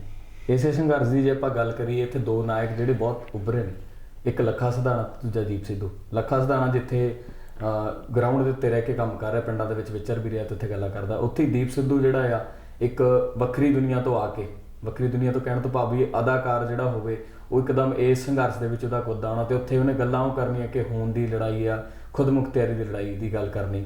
ਤੇ ਉਹਦੇ ਵਿੱਚੋਂ ਵੀ ਕਈ ਲੋਕਾਂ ਨੂੰ ਇਹ ਝਲਕ ਜੀ ਪੈਣ ਲੱਗ ਗਈ ਵੀ ਅਕਸਰ ਆਪਾਂ ਸੋਸ਼ਲ ਮੀਡੀਆ ਦੇਖਦੇ ਹਾਂ ਵੀ ਇਹਨਾਂ ਦੇ ਸੰਤ ਜੀ ਦੇ ਦਰਸ਼ਨ ਹੁੰਦੇ ਆ, ਉਹ ਜਿੱਦਾਂ ਦੀਆਂ ਸੰਤ ਜੀ ਗੱਲਾਂ ਕਰਦੇ ਸੀਗੇ, ਕਿ ਇਹ 'ਚ ਇੱਦਾਂ ਦੇਖਣਾ ਕਿੰਨਾ ਕੁ ਸਹੀ ਹੈ ਤੁਹਾਡੇ ਮੁਤਾਬਕ? ਦੇਖੋ, ਇਹ ਸਹੀ ਗਲਤ ਤਾਂ ਆਪਾਂ ਬਾਅਦ ਚ ਕਰਦੇ ਆ, ਇਹਨੂੰ ਪਹਿਲਾਂ ਸਮਝਣ ਦਾ ਯਤਨ ਕਰੀਏ। ਕਿਉਂਕਿ ਜਿਵੇਂ ਪਹਿਲਾਂ ਕੀਤਾ ਕਿ ਇੱਕ ਵੈਕਿਊਮ ਹੈ ਨਾ, ਖਲਾਅ ਹੈ ਜੀ, ਉਭਾਰ ਹੈ ਵੱਡਾ, ਉਹਦੇ ਵਿੱਚ ਇਹ ਦੋ ਜਿਹਨੂੰ ਨਾਇਕ ਕਹਿ ਲਈਏ, ਜੀ, ਲੋਕਾਂ ਦਾ ਸਾਰਾ ਜਿਹੜਾ ਹੈਗਾ ਖਾਸ ਕਰਕੇ ਯੂਥ ਦਾ, ਉਹਦੀ ਇਹ ਖਿੱਚ ਦਾ ਕੇਂਦਰ ਬਣ ਗਈ। ਜੀ। ਇਹ ਮੇਰਾ ਖਿਆਲ ਸ਼ਾਇਦ ਇਤਿਹਾਸ 'ਚ ਪਹਿਲੀ ਵਾਰ ਹੋਇਆ ਹੈ ਜਦੋਂ ਗੈਰ ਸਿੱਖ ਦਿੱਖ ਵਾਲੇ ਨੌਜਵਾਨ, ਜੀ। ਕਿਉਂਕਿ ਲੱਖਾ ਵੀ ਤੇ ਦੀਪ ਵੀ ਦੈਟ ਵੇ ਸਿੱਖੀ ਸਰੂਪ ਤਾਂ ਹੈ ਨਹੀਂ, ਤੇ ਪਰ ਇਹਦੇ ਬਾਵਜੂਦ ਲੋਕ ਉਹਨਾਂ ਨੂੰ ਸਿੱਖ ਲੀਡਰ ਦੇ ਜਾਂ ਨਾਇਕ ਦੇ ਤੌਰ ਤੇ ਉਹ ਪ੍ਰਵਾਨ ਜਾਂ ਕਬੂਲ ਕਰ ਰਹੇ, ਜਾਂ ਉਹਨਾਂ ਤੋਂ ਉਮੀਦ ਕਰ ਰਹੇ ਵੀ ਉਹ ਰੋਲ ਨਿਭਾਉਣਗੇ। ਸੋ ਇਹਦੇ ਵਿੱਚ ਤਾਂ ਗੱਲ ਹੈਗੀ ਆ ਵੱਡੀ ਕਿ ਲੋਕਾਂ ਨੂੰ ਦੀ ਇੱਕ ਤੜਪ ਹੋਈ ਕਿ ਬਾਰ-ਬਾਰ ਜੀ ਕਰਦਾ ਹੈ ਨਾ, ਗੁਲਾਮੀ ਦੀ ਚੁਭਣ ਮਹਿਸੂਸ ਹੁੰਦੀ ਹੈ, ਉਹਦੇ ਖਿਲਾਫ ਲੜਨਾ ਚਾਹੁੰਦੇ ਨੇ ਕਿ ਸਾਡੇ ਕੋਲੇ ਕੋਈ ਹੋਵੇ ਆਗੂ ਅੱਜ ਜੀ। ਤੇ ਉਹ ਫਿਰ ਉਹਨਾਂ ਨੇ ਉਹਦੇ ਵਿੱਚੋਂ ਉਧਰ ਨੂੰ ਲੋਕ ਉਲਰੇ ਦੋਹਾਂ ਵੱਲ ਨੂੰ ਹੀ। ਪਰ ਇਹਦੇ 'ਚ ਤੇ ਪਹਿਲੇ ਵਰਤਾਰਿਆਂ 'ਚ ਇੱਕ ਫਰਕ ਹੈ, ਜਿੱਥੇ ਪਹਿਲੇ ਸੀਗੇ ਬਾਣੇ ਵਾਲੇ ਜਾਂ ਚੋਲੇ ਵਾਲੇ, ਉੱਥੇ ਉਹਨਾਂ ਦਾ ਇੱਕ ਦਿਖਾਵਾ ਸੀ ਸੁਚੇਤ ਰੂਪ 'ਚ, ਜਿੱਥੇ ਉਹ ਆਪਦਾ ਇੱਕ ਕਲਟ ਬਣਾਉਂਦੇ ਸੀ। ਇਹਨਾਂ ਨੇ ਕੁਝ ਨਹੀਂ ਬਣਾਇਆ ਆਪ, ਵੀ ਇਹੋ ਜਿਹਾ ਕੋਈ ਯਤਨ ਮਿੱਥ ਕੇ ਕੀਤਾ ਹੋਵੇ, ਕੋਈ ਇਸ ਤਰ੍ਹਾਂ ਦਾ ਮਤਲਬ ਮਨ 'ਚ ਖੋਟ ਰੱਖ ਕੇ ਕੁਝ ਕੀਤਾ ਹੋਵੇ ਦੋਹਾਂ ਨੇ, ਇਹ ਨਹੀਂ। ਇਹ ਸਭ ਕੁਝ ਆਪ ਮੁਹਾਰੇ ਹੋਇਆ ਲੋਕਾਂ ਦਾ। ਸੋ ਆਪ ਮੁਹਾਰੇ ਹੋਇਆ, ਲੋਕਾਂ ਦੀਆਂ ਉਮੀਦਾਂ ਬਣ ਗਈਆਂ, ਤੇ ਇਹ ਲੱਗਿਆ ਕਿ ਇਹ ਹੁਣ ਬੇੜਾ ਬੰਨਾ ਜਿਹੜਾ ਨਾ ਬੰਨੇ ਲਾਉਣਗੇ ਜਾਂ ਪਾਰ ਲਾਉਣਗੇ ਸਾਡਾ ਕਿਤੇ। ਇਹ ਹੁਣ ਇੱਕ ਪ੍ਰੋਬਲਮ ਵਾਲੀ ਗੱਲ ਹੈ ਕਿ ਕੀ ਇਹ ਲਾ ਸਕਣਗੇ ਕਿ ਨਹੀਂ ਲਾ ਸਕਣਗੇ। ਹੁਣ ਇਹਦੇ ਵਿੱਚੋਂ ਮੇਰ ਸਿੰਘ ਸਮਝਣ ਵਾਲੀ ਜਿਹੜੀ ਗੱਲ ਇਹ ਹੈ ਕਿ ਆ ਸਾਰਾ ਜਿਹੜਾ ਮੈਂ ਤੁਹਾਨੂੰ ਦੱਸਿਆ, ਕਦੇ ਉਹਦੇ ਪਿੱਛੇ, ਕਦੇ ਉਹਦੇ ਪਿੱਛੇ, ਕਦੇ ਉਹਦੇ ਪਿੱਛੇ, ਇਹ ਲੱਖਾ ਤੇ ਸਿਧਾਣਾ ਚਲੋ ਉਸ ਤਰ੍ਹਾਂ ਦੇ ਨਹੀਂ ਵੀ ਜਿਨ੍ਹਾਂ ਨੇ ਗਿਣ ਮਿੱਥ ਕੇ ਇਹ ਸਿਚੁਏਸ਼ਨ ਪੈਦਾ ਕੀਤੀ ਹੋਵੇ, ਉਹ ਤਾਂ ਚਲੋ ਆਪ ਮੁਹਾਰੇ ਸਿਚੁਏਸ਼ਨ ਪੈਦਾ ਹੋਈ। ਪਰ ਕੌਮ ਦੀ ਇੱਕ ਕਮਜ਼ੋਰੀ ਦਿਸੀ ਹੈ ਕਿ ਜਿਹੜੀ ਖਰੇ ਤੇ ਖੋਟੇ ਦੀ ਪਛਾਣ ਕਰਨ ਦੀ ਸਮਰੱਥਾ ਭੁੱਲ ਗਈ। ਕਿਉਂਕਿ ਮੈਂ ਪਹਿਲਾਂ ਵੀ ਕਈ ਥਾਵਾਂ ਤੇ ਗੱਲ ਕੀਤੀ, ਹਰ ਗੁਰੂ ਸਾਹਿਬਾਨ ਨੇ ਆਪਦੇ ਸਮੇਂ 'ਚ ਕੋਈ ਨਾ ਕੋਈ ਗੱਲ ਭਵਿੱਖ ਨੂੰ ਸਾਹਮਣੇ ਰੱਖ ਕੇ ਕੌਮ ਨੂੰ ਸਿਖਾਈ। ਜੀ। ਹਰ ਗੁਰੂ ਨੇ, ਜਿਹੜੇ 8ਵੇਂ ਗੁਰੂ ਹੈ ਉਹਨਾਂ ਦੇ ਤੁਸੀਂ ਦੇਖੋ ਜੋ ਸਾਖੀਆਂ ਪ੍ਰਚਲਿਤ ਨੇ, ਉਹਦੇ 2 ਦਾ ਮੈਂ ਜ਼ਿਕਰ ਕਰਦਾ ਵੀ ਜਦੋਂ ਉਹ ਦਿੱਲੀ ਗਏ ਰਾਜਾ ਜੈ ਚੰਦ ਦੇ ਸੱਦੇ ਤੇ, ਬਾਲ ਸੀਗੇ, ਰਾਜਾ ਜੈ ਚੰਦ ਬਹੁਤ ਸਤਿਕਾਰ ਕਰਦਾ ਸੀਗਾ, ਖਾਸ ਕਰਕੇ ਰਾਣੀ ਬਹੁਤ ਪਿਆਰ ਕਰਦੀ ਸੀ ਜਿਵੇਂ ਬਾਲ ਹੁੰਦਾ, ਤੇ ਰਾਣੀ ਨੇ ਇੱਕ ਜਿਵੇਂ ਮਿੱਠੀ ਜੀ ਮਸ਼ਕਰੀ ਨਹੀਂ ਕਰਨੀ ਹੁੰਦੀ ਬੱਚੇ ਨਾਲ, ਮਖੌਲ ਜਾ, ਉਹਨੇ ਕੀ ਕੀਤਾ ਵੀ ਆਪਦੇ ਨਾਲ ਕੱਪੜੇ ਜਿਹੜੇ ਨੇ ਰਾਣੀ ਵਾਲੇ ਲਾ ਕੇ ਗੋਲੀਆਂ ਵਾਲੇ ਪਾ ਲਏ, ਤੇ ਉਹ ਉਹਨਾਂ ਗੋਲੀਆਂ ਦੇ ਵਿੱਚ ਵਹਿ ਗਈ, ਜਿਵੇਂ ਉਹ ਪਛਾਣ ਨਹੀਂ ਸੀ ਆਉਂਦੀ ਵੀ ਰਾਣੀ ਕਿਹੜੀ ਤੇ ਉਹ ਕੱਪੜਿਆਂ ਤੋਂ। ਤੇ ਉਹ ਜਦੋਂ ਗੁਰੂ ਸਾਹਿਬ ਆਏ ਉਹਨਾਂ ਨੇ ਦੇਖਿਆ ਹੱਥ ਛਿੱਟੀ ਸੀ ਤੇ ਜਾ ਕੇ ਸਾਰਿਆਂ ਚੋਂ ਰਾਣੀ ਤੇ ਟਿਕਾਤੀ। ਹੁਣ ਇਹ ਇੱਕ ਲੁਕਮਾ ਸੰਦੇਸ਼ ਸੀਗਾ ਕਿ ਖਰੇ ਤੇ ਖੋਟੇ 'ਚ ਪਛਾਣ ਕਿਵੇਂ ਕਰਨੀ ਹੈ। ਉਸ ਤੋਂ ਬਾਅਦ ਜਦੋਂ ਉਹ ਜੋਤੀ ਜੋਤ ਸਮਾਉਣ ਲੱਗੇ, ਜਦੋਂ ਅਗਲੇ ਗੁਰੂ ਦੀ ਗੱਲ ਦੱਸਣੀ ਸੀ ਕੌਣ ਹੋ, ਤਾਂ ਉਦੋਂ ਉਹਨਾਂ ਨੇ ਕਿਹਾ ਬਾਬੇ ਬਕਾਲੇ, ਨਾਂ ਨਹੀਂ ਲਿਆ, ਤੇਗ ਬਹਾਦਰ ਨਹੀਂ ਕਿਹਾ। ਹੁਣ ਕਿਹਾ ਤਾਂ ਇਹ ਜਾਂਦਾ ਕਿ ਉਹਨਾਂ ਨੂੰ ਬੁਖਾਰ ਇੰਨਾ ਸੀ ਉਹ 2 ਹੀ ਸ਼ਬਦ ਬੋਲ ਸਕੇ, ਤੇ 2 ਸ਼ਬਦ ਤਾਂ ਤੇਗ ਬਹਾਦਰ ਵੀ ਸੀ ਜੇ ਬੋਲਣੇ ਹੁੰਦੇ। ਸੋ ਇਹਦੀ ਇੱਕ ਵਿਆਖਿਆ ਇਹ ਹੈ ਕਿ ਉਹਨਾਂ ਨੇ ਇਹ ਓਹਲਾ ਜਾਣ ਕੇ ਰੱਖਿਆ ਸੀ ਕਿ ਭਵਿੱਖ 'ਚ ਅਜਿਹਾ ਸਮਾਂ ਵੀ ਆਊ ਜਦੋਂ ਦੱਸਣ ਵਾਲਾ ਕੋਈ ਨਹੀਂ ਹੋਊਗਾ, ਤੇ ਕੌਮ ਦਾ ਇਹ ਅਭਿਆਸ ਹੋਣਾ ਚਾਹੀਦਾ ਉਹ ਖਰੇ ਤੇ ਖੋਟੇ ਦੀ ਪਛਾਣ ਖੁਦ ਕਰ ਸਕੇ। ਤੇ ਕੌਮ ਨੂੰ ਇੱਕ ਇਮਤਿਹਾਨ ਵਿੱਚ ਪਾਤਾ ਕਿ ਲੱਭ ਲਓ, ਤੇ ਲੱਭ ਲਿਆ। ਸੋ ਇਹ ਦੱਸਦਾ ਕਿ ਖਰੇ ਤੇ ਖੋਟੇ ਦੀ ਪਛਾਣ ਕਰਨ ਦੀ ਲੋੜ ਪੈਣੀ ਹੈ। ਫਿਰ ਜੁਗਤ ਵੀ ਦੱਸੀ ਹੈ ਕਿ ਉਹ ਪਛਾਣ ਹੋਊ ਕਿਵੇਂ। ਉਹ ਪਛਾਣ ਉਨਾ ਚਿਰ ਨਹੀਂ ਹੋਣੀ ਜਿੰਨਾ ਚਿਰ ਤੁਹਾਡੇ ਅੰਦਰ ਰੋਸ਼ਨੀ ਨਹੀਂ ਪੈਦਾ ਹੁੰਦੀ। ਇਹ ਹੋਰ ਕਿਸੇ ਚੁਸਤੀ ਚਲਾਕੀ ਨਾਲ ਨਹੀਂ ਹੋਣੀ। ਤੁਹਾਨੂੰ ਅੰਦਰੋਂ ਪਤਾ ਹੋਵੇ ਆਤਮ ਗਿਆਨ, ਉਹ ਨਾਮ ਸਿਮਰਨਾ ਹੋਣਾ, ਉਹ ਗੁਰੂ ਨਾਲ ਜੁੜ ਕੇ ਹੋਣਾ। ਜੇ ਗੁਰੂ ਨਾਲ ਜੁੜ ਜਾਓਗੇ ਤਾਂ ਇੰਨੀ ਸੂਖਮ ਦ੍ਰਿਸ਼ਟੀ ਬਣ ਜਾਊਗੀ, ਤੁਸੀਂ ਫਿਰ ਭੁਲੇਖਾ ਧੋਖਾ ਨਹੀਂ ਖਾਣਾ ਕਿ ਖੋਟਾ ਕਿਹੜਾ ਤੇ ਖਰਾ ਕਿਹੜਾ। ਹੁਣ ਫਿਰ ਕੀ ਹੋਇਆ ਸਾਰੇ ਪਿਛਲੇ ਪੀੜ 'ਚ ਜਿਹੜਾ ਪਦਾਰਥਵਾਦ ਹੈ ਇਹਦਾ ਬੜਾ ਬੋਲਬਾਲਾ ਹੋਇਆ। ਘੋਰ ਕਲਯੁਗ ਜਿਹਨੂੰ ਕਹਿੰਦੇ ਆ, ਉਸ ਪਦਾਰਥਵਾਦ ਨੇ ਸਿੱਖ ਨੂੰ ਗੁਰੂ ਨਾਲ ਤੋੜਤਾ, ਨਾਮ ਨਾਲੋਂ ਤੋੜਤਾ। ਉਹ ਚੀਜ਼ਾਂ ਪਿੱਛੇ ਭੱਜ ਪਿਆ, ਉਹ ਆਕਾਰਾਂ ਪਿੱਛੇ ਭੱਜ ਪਿਆ, ਉਹ ਜਿਹੜੇ ਨੇ ਬਨਾਵਟਾਂ ਪਿੱਛੇ ਭੱਜ ਗਿਆ। ਸੋ ਡੇਰੇ ਜਿਹੜੇ ਬਣੇ ਉਹਨਾਂ 'ਚ ਇੱਕ ਜਲਾਉ ਬਣਿਆ, ਆਲੀਸ਼ਾਨ ਇਮਾਰਤਾਂ, ਕੀਰਤਨ ਦਾ ਵੱਖਰਾ ਹੀ ਸਟਾਈਲ, ਹਰ ਚੀਜ਼ ਜਿਵੇਂ ਮੋਹਣ ਵਾਲੀ, ਬੰਦੇ ਨੂੰ ਖਿੱਚਣ ਵਾਲੀ। ਤੇ ਇਹ ਇੱਕ ਜਿਹੜਾ ਸੀਗਾ ਇਹ ਪਦਾਰਥਵਾਦ ਦਾ ਬੋਲਬਾਲਾ ਸੀ, ਜਿੱਥੇ ਬੰਦੇ ਦੀ ਸੁਰਤ ਭਟਕੀ ਹੈ, ਸਿੱਖ ਦੀ ਵੀ ਭਟਕੀ ਹੈ। ਉਹਨੂੰ ਫਿਰ ਖਰੇ ਤੇ ਖੋਟੇ ਦੀ ਪਛਾਣ ਨਹੀਂ ਰਹੀ। ਸੋ ਇਹ ਜਿਹੜੀ ਬਾਰ-ਬਾਰ ਤਰਾਸਦੀ ਵਾਪਰ ਰਹੀ ਹੈ ਉਹ ਇਸ ਕਰਕੇ ਹੈ ਕਿ ਉਹ ਪ੍ਰਾਪਤੀ ਛੇਤੀ ਭਾਲਦਾ, ਪਰ ਉਸ ਪ੍ਰਾਪਤੀ ਵਾਸਤੇ ਜੋ ਘਾਲਣਾ ਦੀ ਲੋੜ ਹੈ, ਜੋ ਸਾਧਨਾ ਦੀ ਲੋੜ ਹੈ, ਜੋ ਗੁਰੂ ਤਰੀਕਾ ਦੱਸ ਕੇ ਗਏ ਨੇ, ਉਹ ਉਸ ਰਾਹ ਉਹ ਤੋਂ ਪਿਆ ਨਹੀਂ ਜਾਂਦਾ, ਕਿਉਂਕਿ ਉਹ ਰਾਹ ਕਠਿਨ ਹੈ। ਘਾਲਣਾ ਕਰਨੀ ਉਹ ਤਾਂ ਬਹੁਤ ਕਠਿਨ ਹੈ ਨਾ, ਉਹ ਸੌਖਾ ਨਹੀਂ। ਤੇ ਪਦਾਰਥਵਾਦ ਬੰਦੇ ਨੂੰ ਨਾ ਵੀ ਕੋਈ ਛੇਤੀ ਮਿਲ ਜੇ ਚੀਜ਼, ਸੌਖੀ ਮਿਲ ਜੇ। ਸੋ ਫਿਰ ਕਦੇ ਉਹਦੇ ਚੋਂ ਸੰਤ ਭਿੰਡਰਾਂਵਾਲਾ ਦੇਖਦੇ ਨੇ, ਕਦੇ ਕਿਸੇ ਚੋਂ ਦੇਖਦੇ ਆ ਵੀ ਕਿਸ ਤਰ੍ਹਾਂ ਸੰਤ ਆ ਜੇ ਤੇ ਸਾਡਾ ਭਾਰ ਉਤਾਰਾ ਹੋ ਜੇ। ਸੋ ਇਹ ਜਿਹੜਾ ਤੁਸੀਂ ਗੱਲ ਕੀਤੀ ਹੈ ਲੱਖੇ ਦੀ ਜਾਂ ਦੀਪ ਦੀ, ਖਾਸ ਕਰਕੇ ਪਿੱਛੇ ਜੇ ਹੁਣ ਇੱਕ ਪੋਸਟ ਸੁਨੇਹਾ ਜਾਂ ਮੈਸੇਜ ਘੁੰਮ ਰਿਹਾ ਹੈ, ਇੱਕ ਪਿੱਛੇ ਉਹਦੇ ਬ੍ਰਾਹਮਣਵਾਦ ਵਾਂਗੂ ਅੰਧ ਵਿਸ਼ਵਾਸ ਦੀ ਕਹਾਣੀ ਕਿਸੇ ਸਾਧਨਾ ਜੋੜ ਕੇ, ਪਰ ਹੈ ਕਿ ਉਹਦੇ ਚੋਂ ਇੱਕ ਮੈਸੇਜ ਇਹ ਹੈ ਕਿ ਜਿਹੜਾ ਦੀਪ ਸਿੱਧੂ ਹੈ ਉਹ ਸੰਤ ਭਿੰਡਰਾਂਵਾਲੇ ਦਾ ਹੀ ਨਵਾਂ ਜਨਮ ਹੋਇਆ ਹੈ। ਹੁਣ ਇਹ ਪੋਸਟ ਤਾਂ ਸ਼ਰਾਰਤ ਦੇ ਨੁਕਤਾ ਨਜ਼ਰ ਤੋਂ ਆਈ ਹੈ, ਪਰ ਇਹ ਕਬੂਲ ਕਿਉਂ ਹੋ ਗਈ, ਪ੍ਰਚਲਿਤ ਕਿਉਂ ਹੋ ਗਈ, ਲੋਕਾਂ ਦੇ ਮਨ ਦੀ ਲੋੜ ਹੈ। ਸੋ ਇੱਥੇ ਆ ਕੇ ਮਤਲਬ ਮੇਰੇ ਖਿਆਲ ਦੀਪ ਸਿੱਧੂ ਨੂੰ ਤਾਂ ਆਪਦੇ ਬਾਰੇ ਕਦੇ ਵੀ ਕੋਈ ਭੁਲੇਖਾ ਨਹੀਂ, ਉਹ ਕੋਈ ਭੁਲੇਖੇ ਪਾਲ ਕੇ ਨਹੀਂ ਚੱਲਦਾ। ਵਾਰ-ਵਾਰ ਕਹਿੰਦਾ ਮੈਨੂੰ ਪਤਾ ਹੈ ਮੇਰੀਆਂ ਜਿਹੜੀਆਂ ਸੀਮਤਾਈਆਂ ਕੀ ਨੇ, ਮੇਰੀਆਂ ਕਮਜ਼ੋਰੀਆਂ ਕੀ ਨੇ, ਤੇ ਇਸ ਕਰਕੇ ਉਹ ਨਹੀਂ ਆਪਦੇ ਆਪ ਨੂੰ ਸਮਝਦਾ ਮੈਂ ਉਹਦੇ ਯੋਗ ਹਾਂ। ਪਰ ਲੋਕਾਂ ਦੀ ਜਿਹੜੀ ਅਗਿਆਨਤਾ, ਸਾਡੇ ਸਿੱਖ ਦੀ ਅਗਿਆਨਤਾ, ਕਿਉਂਕਿ ਗੁਰੂ ਦੀ ਉਹ ਜੁਗਤ ਭੁੱਲ ਗਏ, ਉਹ ਜੋ ਉਹਨਾਂ ਨੇ ਸਿਖਾਇਆ ਸੀਗਾ ਉਹ ਭੁੱਲ ਗਏ ਕਿ ਸੰਤ ਭਿੰਡਰਾਂਵਾਲਾ ਐ ਨਹੀਂ ਪੈਦਾ ਹੁੰਦਾ, ਸੋਚ ਕੇ ਨਹੀਂ ਪੈਦਾ, ਐ ਘੜਿਆ ਨਹੀਂ ਜਾਂਦਾ ਸੰਤ। ਇਹ ਤਾਂ ਕੌਮ ਦੀ ਮੇਰਾ ਖਿਆਲ ਸਦੀਆਂ ਦੀ ਕੋਈ ਮੂਕ ਅਰਦਾਸ, ਇਹ ਉਹਦਾ ਫਲ ਹੁੰਦਾ ਜਾ ਕੇ। ਪਤਾ ਨਹੀਂ ਕਿੰਨੀ ਪੁਸ਼ਤਾਂ ਤੱਕ ਕੌਮ ਬਿਲਕੁਲ ਮੂਕ ਅਰਦਾਸ ਕਰਦੀ ਹੈ, ਉਹਦੇ ਵਿੱਚੋਂ ਫਿਰ ਉਹ ਫਲ ਮਿਲਦਾ ਕਿਤੇ ਜਾ ਕੇ। ਸੰਤ ਐਵੇਂ ਨਹੀਂ ਸੀ ਆ ਗਿਆ, ਉਹ ਸੰਤ ਦੀ ਆਪਦੀ ਘਾਲਣਾ, ਆਪਦੀ ਕਮਾਈ ਦੇਖੋ। ਸੋ ਇੱਥੇ ਐ ਪੈਦਾ ਨਹੀਂ ਹੁੰਦੇ ਜਿਵੇਂ ਲੋਕ ਪੈਦਾ ਕਰਨ ਨੂੰ ਭਾਲਦੇ ਨੇ। ਸੋ ਇਹ ਇੱਕ ਤਰਾਸਦੀ ਹੈ ਅੱਜ ਕੌਮ ਦੀ ਕਿ ਉਹ ਇੱਕ ਤਾਂ ਇਹ ਕੁਰਾਹ ਹੈ। ਚਲੋ ਉਹ ਤਾਂ ਕੋਈ ਐਡੀ ਵੱਡੀ ਗੱਲ ਨਹੀਂ। ਇਹ ਜਿਹੜਾ ਦੀਪ ਤੇ ਲੱਖੇ ਵਾਲਾ ਮਾਮਲਾ ਇਹ ਓਡਾ ਨਹੀਂ ਬਣਨਾ, ਕਿਉਂਕਿ ਦੋਹਾਂ 'ਚ ਕੋਈ ਪਖੰਡ ਨਹੀਂ ਕਰਦਾ, ਨਾ ਕਰੂਗਾ, ਨਾ ਇਸ ਤਰ੍ਹਾਂ ਦਾ ਉਹਨਾਂ ਨੇ ਚੱਲਣਾ।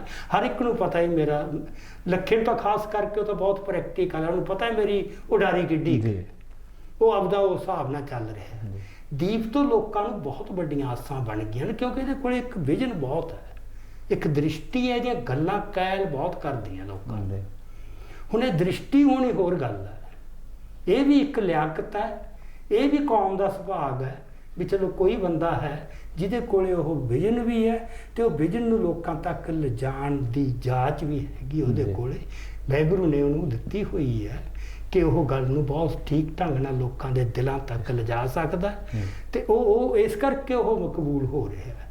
ਪਰ ਹੁਣ ਆਪਾਂ ਉਹਦੇ ਚੋਂ ਇਹਨਾਂ ਦੋਹਾਂ ਦੇ ਵਿੱਚੋਂ ਹੀ ਕੋਈ ਪੰਥਕ ਆਗੂ ਵਾਲੀ ਗੱਲ ਭਾਲੋ ਤੁਸੀਂ, ਉਹ ਨਹੀਂ ਹੋ ਸਕਣਾ। ਇਹ ਰੋਲ ਪਲੇ ਕਰਨਗੇ, ਕਰ ਸਕਦੇ, ਇਹਦੇ ਵਿੱਚ ਕੋਈ ਸ਼ੱਕ ਨਹੀਂ। ਪਰ ਇਹ ਆਪਾਂ ਕਹੀਏ ਵੀ ਇਹ ਪੰਥਕ ਰਹਿਬਰ ਬਣ ਜਾਣਗੇ ਇਹਨਾਂ ਚੋਂ, ਹਾਂ ਕੱਲ ਨੂੰ ਕੋਈ ਗੁਰੂ ਦੀ ਬਖਸ਼ਿਸ਼ ਹੋ ਜਾਏ ਉਹ ਤਾਂ ਕਿਸੇ ਤੇ ਵੀ ਪਤਾ ਨਹੀਂ, ਕਿਤੇ ਹੋ ਜਾਏ ਤਾਂ ਕੁਝ ਨਹੀਂ ਕਿਹਾ ਜਾ।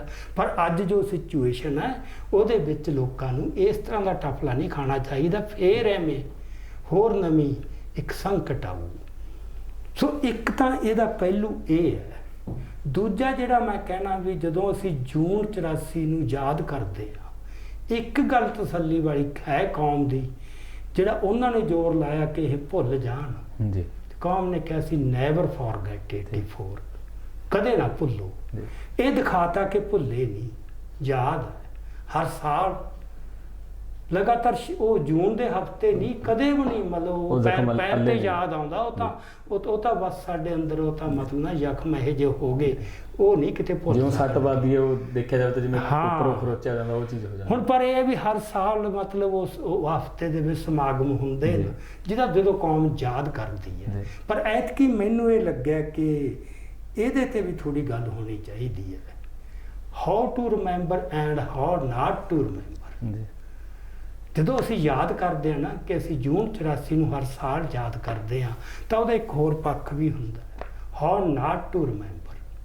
ਜਿਸ ਤਰੀਕੇ ਨਾਲ ਕਈ ਥਾਵਾਂ ਤੇ ਯਾਦ ਕੀਤਾ ਗਿਆ ਐਤਕਾਂ, ਉਹਦੇ ਚੋਂ ਇੱਕ ਗੱਲ ਉੱਭਰ ਕੇ ਆਈ ਹੈ ਕਿ ਜੇ ਅਸੀਂ ਉਹ ਰਾਹ ਪੈ ਗਏ, ਜੇ ਸੰਤਾਂ ਦੀ ਸ਼ਹਾਦਤ ਨੂੰ ਦੇ ਜਿਹੜੇ ਅਰਥ ਅਸਲੀ ਉਹ ਅਸੀਂ ਨਾ ਸਮਝ ਸਕੇ, ਉਹਦੇ ਬਾਰੇ ਸਪਸ਼ਟਤਾ ਨਾ ਹੋਈ, ਜੂਨ 84 ਤੇ ਦਰਬਾਰ ਸਾਹਿਬ ਤੇ ਹੋਏ ਹਮਲੇ ਦਾ ਭਲਾ ਸੰਦੇਸ਼ ਕੀ ਹੈ ਜੀ?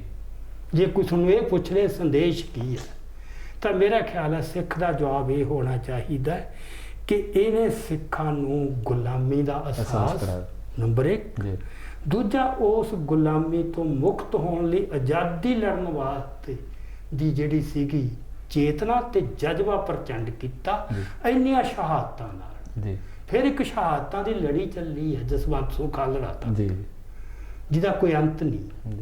ਉਹ ਤਾਂ ਚੱਲੀ ਹੈ ਕਿ ਸਿੱਖ ਆਜ਼ਾਦ ਹੋਣਾ ਚਾਹੁੰਦਾ ਹੈ, ਸਿੱਖ ਗੁਲਾਮੀ ਨਹੀਂ ਕਬੂਲ ਕਰਨਾ ਚਾਹੁੰਦਾ। ਜੇ ਤਾਂ ਅਸੀਂ ਇਹ ਕੇਂਦਰੀ ਗੱਲ ਭੁੱਲ ਕੇ ਜੂਨ 84 ਯਾਦ ਕਰੀ ਵੀ ਜਾਈਏ, ਫਿਰ ਅਸੀਂ ਨਾ ਸੰਤਾਂ ਦੀ ਸ਼ਹਾਦਤ ਨਾਲ ਨਾ ਉਹਨਾਂ ਦੀ ਵਿਰਾਸਤ ਨਾਲ ਨਿਆਂ ਨਹੀਂ ਕਰ ਸਕਾਂਗੇ। ਸੋ ਐਤਕੀ ਬੜਾ ਦੁੱਖ ਹੋਇਆ ਜਦੋਂ ਇਸ ਤਰ੍ਹਾਂ ਦੀਆਂ ਖਬਰਾਂ ਮਿਲੀਆਂ ਕਿ ਖਾਸ ਕਰਕੇ ਚੰਡੀਗੜ੍ਹ ਦੇ ਵਿੱਚ ਇੱਕ ਸਿੱਖ ਸੰਸਥਾ ਨੇ ਇੱਕ ਪ੍ਰੋਗਰਾਮ ਕਰਵਾਇਆ ਜਿਹਦੇ ਵਿੱਚ ਅਜਿਹੇ ਬੁਲਾਰਿਆਂ ਦੀ ਚੋਣ ਕੀਤੀ ਜਿਹੜੇ ਕਿਸੇ ਵੀ ਹਿਸਾਬ ਨਾਲ ਉੱਥੇ ਬੁਲਾਏ ਨਹੀਂ ਜਾਣੇ ਚਾਹੀਦੇ ਸੀ। ਬਿਆਨ ਵੀ ਬਹੁਤ ਵਿਵਾਦ ਦੇ ਦਿੱਤੇ ਉਹਨਾਂ ਨੇ, ਉਹ ਤਾਂ ਦੇਣੀ ਸੀ ਕਿਉਂਕਿ ਜਿਨ੍ਹਾਂ ਦੀ ਵਿਚਾਰਧਾਰਾ ਹੀ ਨਹੀਂ, ਜਿਨ੍ਹਾਂ ਦੀ ਸੋਚ ਹੀ ਨਹੀਂ, ਜਿਨ੍ਹਾਂ ਵਿੱਚ ਉਹ ਸੰਤ ਦੇ ਪ੍ਰਤੀ ਮਨ ਦੇ ਵਿੱਚ ਕੋਈ ਸ਼ਰਧਾ ਹੀ ਨਹੀਂ, ਸਤਿਕਾਰ ਹੀ ਨਹੀਂ, ਉਹ ਬੰਦੇ ਭਲਾ ਉੱਥੇ ਕਿਉਂ ਬੁਲਾਏ? ਤੇ ਉਹਨਾਂ ਨੇ ਤਾਂ ਉਹੀ ਕੁਝ ਬੋਲਣਾ। ਉਹਨਾਂ ਤੋਂ ਕੁਝ ਬੰਦੇ ਬੋਲਦੇ ਨੇ ਕਿ ਤੀਜਾ ਘੱਲੂਘਾਰਾ ਜਿਹੜਾ ਵਾਪਰਿਆ ਉਹ ਸੰਤ ਜੀ ਦੇ ਕਰਕੇ ਵਾਪਰਿਆ, ਉਹ ਕਿਤੇ ਬਾਹਰ ਹੁੰਦੇ ਉੱਥੇ ਨਾ ਹੁੰਦੇ। ਇਹ ਵੀ ਗੱਲਾਂ ਆਉਂਦੀਆਂ, ਜਾਂ ਇਹ ਵੀ ਗੱਲ ਆਉਂਦੀ ਆ ਵੀ ਇਹ ਬੜੀਆਂ ਗੱਲਾਂ ਰਾਜਨੀਤਿਕ ਹੈ ਇਹ ਸਾਰਾ। ਚਲੋ ਇਦੋਂ ਹੀ ਵੱਡੀ ਗੱਲ ਜਿਹੜੀ ਲੋਕਾਂ ਨੇ ਸ਼ਾਇਦ ਨਹੀਂ ਨੋਟ ਕੀਤੀ ਜਾਂ ਨਹੀਂ ਕੀਤੀ, ਜਿਹੜੀ ਉਹਦੀ ਮਤਲਬ ਟੈਗ ਲਾਈਨ ਬਣੀ ਕਹਿ ਲਓ, ਉਹਦੇ 'ਚ ਇਹ ਬਣਿਆ ਉਹਦਾ ਕਿ ਜੂਨ ਜਿਹੜਾ ਕਿਸਾਨ ਅੰਦੋਲਨ ਹੈ ਜੀ, ਇਹ ਜੂਨ 84 ਦੀ ਫਿਰਕੂ ਸਿਆਸਤ ਦਾ ਜਵਾਬ ਹੈ ਜੀ ਜੀ। ਹੁਣ ਤੁਸੀਂ ਜੂਨ 84 ਦੇ ਸਾਰੇ ਵਰਤਾਰੇ ਨੂੰ ਫਿਰਕੂ ਸਿਆਸਤ ਦੇ ਚੌਕਟੇ 'ਚ ਰੱਖ ਕੇ ਰੱਖ ਦਿਓ, ਇਹ ਤਾਂ ਉਹਦੇ ਬਿਲਕੁਲ ਹੀ ਗੱਲ ਭੁਲਾਉਣੀ ਹੈ। ਕਿੱਥੇ ਗੁਲਾਮੀ ਤੇ ਗੁਲਾਮੀ ਤੋਂ ਆਜ਼ਾਦ ਹੋਣ ਵਾਲੀ ਗੱਲ, ਜੀ ਕਿੱਥੇ ਉਹ ਫਿਰਕੂ ਸਿਆਸਤ। ਜੀ ਇਹ ਜਿਹੜਾ ਨਜ਼ਰੀਆ, ਇਹ ਜਿਹੜਾ ਨੈਰੇਟਿਵ ਹੈ, ਇਹ ਕਾਮਰੇਡੀ ਨੈਰੇਟਿਵ ਹੈ। ਜੀ ਜਿਹੜੇ ਇਹਨੂੰ ਸਿਰਫ ਫਿਰਕਾ ਪ੍ਰਸਤੀ ਦੀਆਂ ਐਨਕਾਂ ਵਿੱਚ ਦੀ ਦੇਖਦੇ ਆ, ਜੀ ਹਰ ਗੱਲ ਨੂੰ ਫਿਰਕਾ ਪ੍ਰਸਤੀ ਦੇ ਰੱਖ ਕੇ ਉਹਦੇ 'ਚ ਫਿਰ ਬਰਾਬਰ ਦਾ ਦੋਸ਼ੀ ਬਣਾਉਂਦੇ ਨੇ ਵੀ ਇੰਦਰਾ ਦੀ ਵੀ ਫਿਰਕੂ ਸਿਆਸਤ ਸੀ ਜੀ ਤੇ ਮੁੜ ਕੇ ਸੰਤ ਦੀ ਵੀ ਫਿਰਕੂ ਹਾਂਜੀ। ਸਿਆਸਤ ਸੀ। ਤੇ ਚਲੋ ਇੱਥੇ ਤਾਂ ਬੁਲਾਰੇ ਜਿਹੜੇ ਬਹੁਤ ਬੇਹੂਦਗੀ ਦੀ ਹੱਦ ਤੱਕ ਵੀ ਗਏ ਜੀ, ਨਾ, ਜੀ। ਜਿਹੜੇ ਸਹਿਣ ਨਹੀਂ ਸੀ ਹੋਣੇ ਜੀ, ਚਾਹੀਦੇ। ਜੀ। ਸੋ ਇਹ ਪਤਾ ਨਹੀਂ ਮਤਲਬ ਜਿਹੜੀ ਸੰਸਥਾ ਨੇ, ਇੱਕ ਧਾਰਮਿਕ ਸੰਸਥਾ ਹੈ ਹਾਂਜੀ ਤੇ ਗਿਆਨੀ ਕੇਵਲ ਸਿੰਘ ਜੀ, ਜਥੇਦਾਰ ਜਥੇਦਾਰ ਰਹੇ ਨੇ ਜੀ। ਸ਼੍ਰੀ ਅਕਾਲ ਤਖਤ ਆਪਣਾ ਦਮਦਮਾ ਸਾਹਿਬ ਦੇ, ਉਹਨਾਂ ਦੇ ਵੱਲੋਂ ਮਤਲਬ ਇਸ ਤਰ੍ਹਾਂ ਦਾ ਪ੍ਰੋਗਰਾਮ ਕਰਾਉਣਾ ਤੇ ਇਹਦੇ ਤੇ ਕੋਈ ਉਜਰ ਨਾ ਕਰਨਾ ਜੀ। ਤੇ ਉਹਨਾਂ ਦਾ ਕੋਈ ਮਨ ਜਾਂ ਬੇਚੈਨ ਵੀ ਨਾ ਹੋਣਾ, ਜੀ ਉਹਨਾਂ ਨੂੰ ਕੋਈ ਦੁੱਖ ਨਾ ਹੋਣਾ ਤੇ ਉਹਨਾਂ ਨੂੰ ਇਹ ਲੋੜ ਨਾ ਲੱਗਣੀ ਕੌਮ ਨੂੰ ਕੋਈ ਮੁੜ ਕੇ ਸਪਸ਼ਟੀਕਰਨ ਦੇਣ ਦੀ ਲੋੜ ਜੀ। ਹੈ। ਇਹ ਤਾਂ ਜੇ ਫਿਰ ਇਸ ਰਾਹ ਪੈ ਗਏ, ਇਹ ਪਹਿਲੀ ਵਾਰ ਹੋਇਆ ਜੀ ਜਦੋਂ ਜੂਨ 84 ਦੇ ਪ੍ਰੋਗਰਾਮ 'ਚ ਇੱਕ ਧਾਰਮਿਕ ਸਾਡੀ ਸੰਸਥਾ ਨੇ ਕਾਮਰੇਡਾਂ ਨੂੰ ਬੁਲਾਇਆ ਚੁਣ ਸੰਸਥਾ ਵੀ ਉਹ ਜਿਹੜੀ ਗੁਰਦੁਆਰਿਆਂ ਦੇ ਸੁਧਾਰ ਲੈ ਰਹੀ ਸਾਰਾ ਕੁਝ ਹੀ ਮਤਲਬ ਤਾਂ ਬਹੁਤ ਵੱਡੀ ਗੱਲ ਜੀ, ਹੈ। ਜੀ। ਹੁਣ ਇਹ ਜਿਹੜੀਆਂ ਸਨੇਹ ਕਰਕੇ ਸੰਸਥਾਵਾਂ ਦਾ ਕਿਵੇਂ ਪਤਨ ਹੋਇਆ ਹੈ, ਜੀ ਇਹ ਤਾਂ ਇੱਕ ਬੜੀ ਉਦਾਸ ਕਹਾਣੀ ਹੈ। ਜੀ ਸੋ ਇਹ ਜਿਹੜੀ ਗੱਲ ਹੈ ਨਾ ਕਿ ਅਸੀਂ ਜਦੋਂ ਜੂਨ 84 ਯਾਦ ਕਰਨਾ ਹੈ ਤਾਂ ਆਹ ਗੱਲ ਨਹੀਂ ਭੁੱਲਣੀ ਜੀ ਜੀ ਕਿ ਗੁਲਾਮੀ ਦੇ ਵਿਰੁੱਧ ਸੰਘਰਸ਼ ਸੀ ਤੇ ਆਜ਼ਾਦੀ ਲਈ ਸੰਘਰਸ਼ ਸੀ। ਜੀ ਇਹਨੂੰ ਕੋਈ ਹੋਰ ਅਰਥ ਨਾ ਦਿਓ, ਇਹਨੂੰ ਸੰਗੇੜੋ ਨਾ, ਇਹਨੂੰ ਡਿਲੂਟ ਨਾ ਕਰੋ। ਜੀ ਤੇ ਜਿਹੜੇ ਮਤਲਬ ਜੇ ਹੁਣ ਅਸੀਂ ਇਹਨੂੰ ਫਿਰਕੂ ਸਿਆਸਤ ਦੇ ਫਰੇਮਵਰਕ 'ਚ ਰੱਖ ਕੇ ਪੇਸ਼ ਕਰਨ ਲੱਗ ਗਏ, ਇਹ ਤਾਂ ਫਿਰ ਸਾਰੀ ਇਹਦੀ ਜਿਹੜੀ ਸ਼ਾਨ ਹੈ ਸੰਤਾਂ ਦੀ ਸ਼ਹਾਦਤ ਦੀ, ਉਹ ਤਾਂ ਖਤਮ ਹੈ। ਫਿਰ ਜੀ ਉਹ ਸੰਤ ਫਿਰ ਹੋਰ ਤਰ੍ਹਾਂ ਦਿਖਣ ਲੱਗ ਜਾਊਗਾ। ਸੋ ਇਹ ਯਤਨ ਚੱਲ ਰਹੇ ਨੇ, ਇਹ ਹੁਣ ਇੱਕ ਭਾਣਾ ਵਾਪਰ ਰਿਹਾ ਪਹਿਲੀ ਵਾਰ, ਤੇ ਜਿਹਦੇ ਚੋਂ ਅਨਫਾਰਚੂਨੇਟਲੀ ਇਹ ਹੈ ਕਿ ਜਿਹੜੇ ਬੰਦੇ ਲੱਗਦਾ ਸੀ ਕਿ ਪਹਿਲਾਂ ਕਾਮਰੇਡੀ ਛੱਡ ਕੇ ਸਿੱਖੀ ਵੱਲ ਆ ਗਈ, ਜੀ ਜੀ ਉਹ ਫਿਰ ਮੁੜ ਕੇ ਉਹ ਉਸੇ ਫਿਰ ਪਲੇਟਫਾਰਮ ਉੱਥੇ ਚਲੇ ਗਏ। ਉੱਥੇ ਚਲੇ ਗਏ। ਜੀ। ਇਹ ਤੇ ਆਪਾਂ ਕਦੇ ਫੇਰ ਗੱਲ ਕਰਾਂਗੇ ਜੀ। ਇਹ ਕਿਉਂ ਵਾਪਰ ਗਿਆ, ਜੀ ਇਸ ਤਰ੍ਹਾਂ ਕਿਉਂ ਵਾਪਰ ਜਾਂਦਾ ਹੈ। ਤੇ ਇਹ ਚਲੋ ਆਪਾਂ ਅੱਜ ਇਸ ਮਸਲੇ ਤੇ ਨਹੀਂ ਛੂਹਦੇ। ਸੋ ਇਹ ਸੀਗੀ ਜਿਹੜੀ ਆਪਾਂ ਇੱਕ ਬਰੀਫ ਜੀ ਗੱਲ ਕਰੀਏ। ਸੋ ਮੈਂ ਫਿਰ ਰਿਪੀਟ ਫੇਰ ਕਰਦਾ ਕਿ ਜਦੋਂ ਜੂਨ 84 ਯਾਦ ਕਰਨਾ, ਇਹ ਕਦੇ ਨਹੀਂ ਭੁੱਲਣਾ ਕਿ ਇਹ ਗੁਲਾਮੀ ਵਿਰੁੱਧ ਸੰਘਰਸ਼, ਕਿਸੇ ਵਿਤਕਰੇ ਵਿਰੁੱਧ ਨਹੀਂ, ਜੀ ਕਿਸੇ ਫਿਰਕੂ ਸਿਆਸਤ। ਉਹ ਫਿਰਕੂ ਸਿਆਸਤ ਨਹੀਂ ਸੀ, ਉਹ ਨੈਸ਼ਨਲਿਜ਼ਮ ਦੀ ਸਿਆਸਤ, ਜੀ ਉਹ ਉਦੋਂ ਵੀ ਸੀ, ਅੱਜ ਵੀ ਹੈ। ਜੇ ਫਿਰਕੂ ਸਿਆਸਤ ਹੁੰਦੀ, ਇੰਦਰਾ ਗਾਂਧੀ ਨੇ ਵੋਟਾਂ ਵਾਸਤੇ ਕੀਤੀ ਹੁੰਦੀ, ਤਾਂ ਚੌਧਰੀ ਚਰਨ ਸਿੰਘ ਤੇ ਅਟਲ ਬਿਹਾਰ ਵਾਜਪਾਈ ਉਹ ਡਟ ਕੇ ਨਾਲ ਕਿਉਂ ਖੜਦੇ ਭਲਾ? ਜੀ ਆਪਦੀ ਵਿਰੋਧੀ ਪਾਰਟੀ ਨੂੰ ਲਾਹਾ ਕਿਉਂ ਲੈਣ ਜੀ, ਦਿੰਦੇ? ਜੀ। ਸਾਰੀਆਂ ਵਿਰੋਧੀ ਪਾਰਟੀਆਂ, ਸਾਰੇ ਲੈਫਟਿਸਟ ਜੀ, ਜਿਹੜੇ leftist। ਹਿੰਦੁਸਤਾਨ ਦੇ, ਉਹਦੇ ਨਾਲ ਕਿਉਂ ਖੜਦੇ? ਜੀ ਸੋ ਇਹ ਲੜਾਈ ਰਾਸ਼ਟਰਵਾਦ ਦੀ ਲੜਾਈ ਸੀ ਉਹਨਾਂ ਦੀ, ਕਿ ਜੇ ਇੱਕ ਕੌਮ ਬਣਾਉਣੀ ਹੈ ਤਾਂ ਸਿੱਖਾਂ ਵਾਲਾ ਕੰਡਾ ਕੱਢਣਾ ਪੈਣਾ ਹੈ। ਜਿਹੜੇ ਆਜ਼ਾਦੀ ਦੀ ਤੇ ਵੱਖਰੇਪਣ ਦੀ ਤੇ ਆਪਦੀ ਵਿਲੱਖਣਤਾ ਦੀ ਗੱਲ ਕਰਦੇ ਨਾ, ਨਿਆਰੇਪਣ ਦੀ, ਇਹ ਕੰਡਾ ਕੱਢਣਾ ਪੈਣਾ। ਇਹ ਦੋਵੇਂ ਤਰ੍ਹਾਂ ਕੱਢਣਾ ਪਊ। ਇੱਕ ਪਾਸੇ ਇਹਨਾਂ ਨੂੰ ਪਲੋਸ ਕੇ ਅਸੀਮੀਲੇਟ ਕਰਨਾ ਪਊ ਤੇ ਇੱਕ ਪਾਸੇ ਇਹਨਾਂ ਦੇ ਉੱਤੇ ਸਿੱਧਾ ਹੱਲਾ ਬੋਲਣਾ ਪਊ। ਇਹ ਦੋਵੇਂ ਅਮਲ ਚੱਲ ਰਹੇ ਹਨ ਤੇ ਦੋਹਾਂ 'ਚ ਹੀ ਸਾਡੇ ਬੰਦੇ ਟੂਲ ਬਣ ਰਹੇ ਆ ਉਹਨਾਂ ਦੇ, ਇਹ ਲਗਾਤਾਰ ਦੋਹਾਂ 'ਚ ਹੀ। ਹਾਂਜੀ ਸੋ ਇਹ ਹਾਲਤ ਹੈ, ਇਹ ਸਿਚੁਏਸ਼ਨ ਹੈ, ਸਾਡੇ ਵਾਸਤੇ ਬਹੁਤ ਔਖਾ ਸੁਚੇਤ ਹੋਣਾ ਦੌਰ ਹੈ ਇੱਕ। ਤੇ ਉਹਦੇ ਵਿੱਚੋਂ ਸਾਨੂੰ ਆਪਦਾ ਕਿਤੇ ਵੀ ਇਹ ਕੰਪਰੋਮਾਈਜ਼ ਜਿੱਥੇ ਹੁੰਦਾ ਲੱਗਦਾ ਹੈ ਨਾ ਵੀ ਕਿਤੇ ਕੰਪਰੋਮਾਈਜ਼ ਹੋ ਗਿਆ, ਉਹਦਾ ਨੋਟਿਸ ਲੈਣਾ ਚਾਹੀਦਾ। ਤਾਂ ਮੈਂ ਕਹਿਣਾ ਵੀ ਜਿਹੜਾ ਇਹ ਚੰਡੀਗੜ੍ਹ ਦਾ ਕੋਈ ਪ੍ਰੋਗਰਾਮ ਹੋਇਆ, ਜਿਹਦਾ ਨੋਟਿਸ ਨਾ ਲਿਆ ਗਿਆ ਤਾਂ ਭਵਿੱਖ ਦੇ ਵਿੱਚ ਇਹਨੇ ਹੋਰ ਵੱਡੀਆਂ ਗੜਬੜਾਂ ਕਰਨੀਆਂ।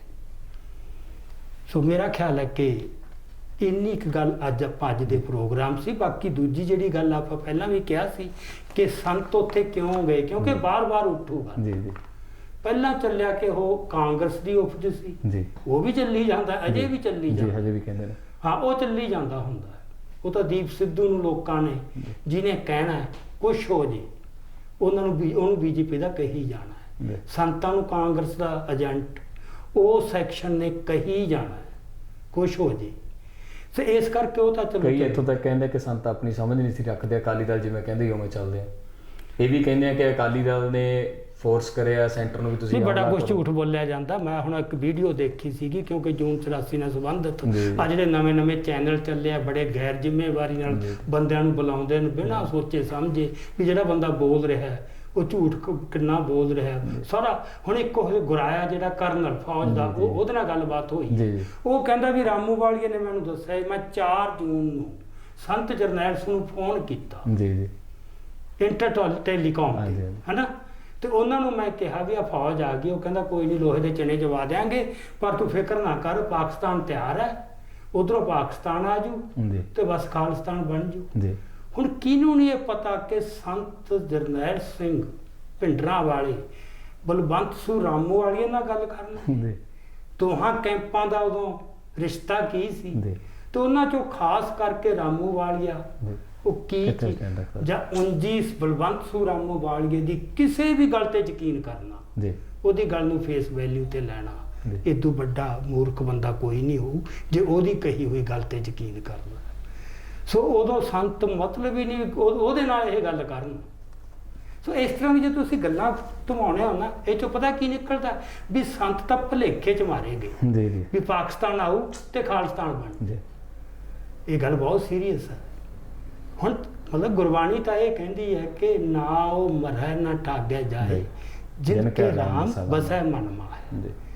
ਤੇ ਸੰਤ ਦੇ ਤਾਂ ਮਨ ਚ ਬਸਿਆ ਹੋਇਆ ਸੀਗਾ, ਤੇ ਉਹਨੂੰ ਕੋਈ ਠੱਗ ਲੂ, ਉਹ ਭੁਲੇਖੇ ਜਾਊਗਾ, ਉਹਨੂੰ ਪਤਾ ਨਹੀਂ ਸੀ ਵੀ ਭੁਲੇਖਾ ਹੁੰਦਾ ਨਿਕਲ ਸਕਦਾ ਤੇ ਆਖਰ ਤੱਕ ਬਹੁਤ ਜਣੇ ਨਿਕਲੇ ਉੱਥੋਂ ਨਾ। ਭੁਲੇਖਾ ਸੰਤ ਨੂੰ ਕੀ ਹੋ ਸਕਦਾ ਹੈ? ਸੰਤ ਨੂੰ ਭੁਲੇਖਾ ਕੀ ਹੋ ਸਕਦਾ? ਕੋਈ ਵੀ ਗੱਲ ਉਹਨਾਂ ਦੀ ਭੁਲੇਖੇ 'ਚ ਨਹੀਂ ਸੀ। ਸੋ ਇਹ ਛੋਟੀਆਂ ਗੱਲਾਂ ਦੇਖਣ ਨੂੰ ਛੋਟੀਆਂ ਲੱਗਦੀਆਂ। ਇਸ ਤਰ੍ਹਾਂ ਦੀਆਂ ਐਤਕੀ ਜਿਹੜੇ ਆ ਨਵੇਂ ਟੀਵੀ ਚੱਲੇ ਨਾ, ਇਹਨਾਂ ਤੇ ਕਦੇ ਕੋਈ ਸੰਤਾਂ ਦੇ ਪੋਤੇ ਨਾਲ ਗੱਲਬਾਤ, ਕਦੇ ਫਲਾਨੇ ਨਾਲ ਗੱਲਬਾਤ, ਉਹਨਾਂ ਹੀ ਤਾਂ ਲੋੜ ਹੈ TRP ਵਾਸਤੇ, ਪਰ ਬਹੁਤ ਕੁਛ ਜਿਹੜਾ ਹੈਗਾ ਇਹਦੇ ਨਾਲ ਕਨਫਿਊਜ਼ਨ ਕ੍ਰੀਏਟ ਕੀਤਾ ਜਾ ਰਿਹਾ ਹੈ। ਤਾਂ ਸੋ ਲੜਾਈ ਬਹੁਤ ਔਖੀ ਹੈ, ਉਹ ਗੱਲ ਬਚਾਉਣੀ ਉਹ ਜਿਹੜੀ ਹੈਗੀ ਹੈ।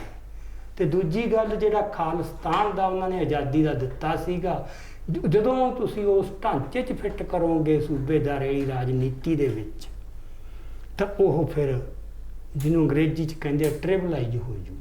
ਇੱਕ ਐਡਾ ਜਿਹੜੀ ਉਹਦੀ ਪਾਬੰਦਤਾ ਉਸ ਵਿਚਾਰ ਦੀ, ਉਸ ਸੰਕਲਪ ਦੀ ਤੇ ਉਸ ਆਈਡੀਏ ਦੀ, ਉਹ ਨਹੀਂ ਰਹਿੰਦੀ। ਇਹ ਵਰਤਾਰਾ ਵੀ ਚੱਲੇ ਸਭ ਕੁਛ ਨੂੰ ਸਾਡਾ ਕੁਛ ਵੀ ਪਾਵਨ ਰਹਿਣ ਨਹੀਂ ਦਿੱਤਾ, ਸਰੋਪਿਆਂ ਤੋਂ ਲੈ ਕੇ ਬਾਦਲ ਅਕਾਲੀ ਦਲ ਨੇ ਤਾਂ ਖਾਸ ਕਰਕੇ ਕੋਈ ਮੋਨਾ ਹੈ, ਕੋਈ ਕੁਛ ਹੈ। ਮਤਲਬ ਇੱਕ ਪਹਿਲਾਂ ਸਰੋਪੇ ਦੇਣ ਦੀ ਮਰਿਆਦਾ ਹੁੰਦੀ ਸੀ, ਗੁਰੂ ਗ੍ਰੰਥ ਸਾਹਿਬ ਦੀ ਹਜ਼ੂਰੀ, ਤੇ ਜਿਹਨੂੰ ਸਰੋਪਾ ਦੇਣਾ ਹੈ ਐਟਲੀਸਟ ਉਹਦਾ ਸਿੱਖੀ ਸਰੂਪ ਹੋਵੇ। ਤੂੰ ਗੱਲ ਕਿੱਥੇ ਤੱਕ ਜਾ ਪਹੁੰਚੀ ਹੈ? ਸਰੋਪੇ ਦੀ ਕਿੱਡੀ ਵੈਲਿਊ ਘਟਾਤੀ ਬਿਲਕੁਲ। ਸੋ ਇਹ ਜਿਹੜੀਆਂ ਗੱਲਾਂ ਨੇ, ਇਹ ਵੀ ਕੌਮ ਨੂੰ ਹੌਲੀ ਹੌਲੀ ਜਦੋਂ ਉਹਦੀਆਂ ਜਿਹੜੀਆਂ ਚੀਜ਼ਾਂ ਪਾਵਨ, ਜਦੋਂ ਉਹਨਾਂ ਨੂੰ ਤੁਸੀਂ ਇਸ ਤਰ੍ਹਾਂ ਕਰਦੇ ਹੋ, ਰੋਲਦੇ ਹੋ ਜਾ ਕੇ ਉਹਨਾਂ ਦੀ ਵੈਲਿਊ ਨੂੰ, ਤੇ ਉਹ ਸੱਟ ਮਾਰਦੀਆਂ ਕਿਤੇ ਨਾ ਕਿਤੇ ਲੰਮੀ ਜਾ ਕੇ ਕੌਮ। ਸੋ ਬਹੁਤ ਕੁਛ ਹੈ, ਇਹ ਯਤਨ ਕਰਨੇ ਪੈਣਗੇ। ਪਰ ਸਭ ਤੋਂ ਮਾੜੀ ਗੱਲ ਇਹ ਹੈ ਕਿ ਸਾਡੇ ਅੰਦਰ ਕਮਜ਼ੋਰੀ ਇੰਨੀ ਹੈ, ਜਿਹੜੀਆਂ ਦਾਅਵੇਦਾਰ ਧਿਰਾਂ ਨੂੰ ਇੰਨੇ ਸਾਲਾਂ ਤੋਂ ਕਰ ਰਹੀਆਂ, ਉਹਨਾਂ ਦੀਆਂ ਆਪਦਾ ਬੜਾ ਕੁਛ ਕਮਜ਼ੋਰ ਹੈ, ਕ੍ਰੈਡੀਬਿਲਟੀ ਕੋਈ ਨਹੀਂ, ਉਹਨਾਂ ਦੀ ਕਹੀ ਹੋਈ ਗੱਲ ਦਾ ਕੋਈ ਵੀ ਲੋਕਾਂ ਦੇ ਉੱਤੇ ਕੋਈ ਅਸਰ ਨਹੀਂ ਪੈਂਦਾ। ਸੋ ਇਹ ਵੀ ਇੱਕ ਬੜੀ ਅਫਸੋਸਨਾਕ ਸਿਚੁਏਸ਼ਨ ਪੈਦਾ ਹੋਈ ਹੈ। ਸੋ ਇੰਨਾ ਕੁ ਮੇਰਾ ਖਿਆਲ ਆਪਾਂ ਅੱਜ ਦੀ ਗੱਲਬਾਤ ਦੇ ਵਿੱਚ। ਸੋ ਅੱਜ ਦੇ ਪ੍ਰੋਗਰਾਮ ਦੇ ਵਿੱਚ ਅਸੀਂ ਜਿਹੜੀ ਤੀਜੇ ਘੱਲੂਘਾਰੇ ਤੋਂ ਬਾਅਦ ਸਮਾਜਿਕ ਤੇ ਰਾਜਨੀਤਿਕ ਜਿਹੜੇ ਬਦਲਾਅ ਨੇ ਉਹਨਾਂ ਦੇ ਬਾਰੇ ਗੱਲਬਾਤ ਕੀਤੀ ਹੈ, ਤੇ ਅੱਗੇ ਹੋਰ ਵੀ ਜਿਹੜੀਆਂ ਗੱਲਾਂ ਹੋਈਆਂ ਨੇ, ਉਮੀਦ ਕਰਦੇ ਹਾਂ ਤੁਹਾਨੂੰ ਜਾਣਕਾਰੀ ਪਸੰਦ ਆਈ ਹੋਊਗੀ। ਅੱਗੇ ਵੀ ਇਹੋ ਜਿਹੇ ਵਿਸ਼ੇ ਜਿਹੜੇ ਆ ਤੁਹਾਡੇ ਰੂਬਰੂ ਕਰਦੇ ਰਹਾਂਗੇ, ਤੇ ਤੁਸੀਂ ਸਾਡੇ ਫੇਸਬੁੱਕ ਤੇ YouTube ਦੇ ਉੱਤੇ The Sikh Viewpoint ਚੈਨਲ ਦੇ ਨਾਲ ਜੁੜਨਾ ਕਰੋ, ਤਾਂ ਕਿ ਤੁਹਾਡੇ ਤੱਕ ਇਹ ਜਾਣਕਾਰੀ ਜਿਹੜੀ ਆ ਉਹ ਸੌਖੇ ਰੂਪ ਦੇ ਵਿੱਚ ਪਹੁੰਚਦੀ ਹੋਵੇ। ਹੁਣ ਦਿਓ ਇਜਾਜ਼ਤ ਜੀ। ਵਾਹਿਗੁਰੂ ਜੀ ਕਾ ਖਾਲਸਾ, ਵਾਹਿਗੁਰੂ ਜੀ ਕੀ ਫਤਿਹ।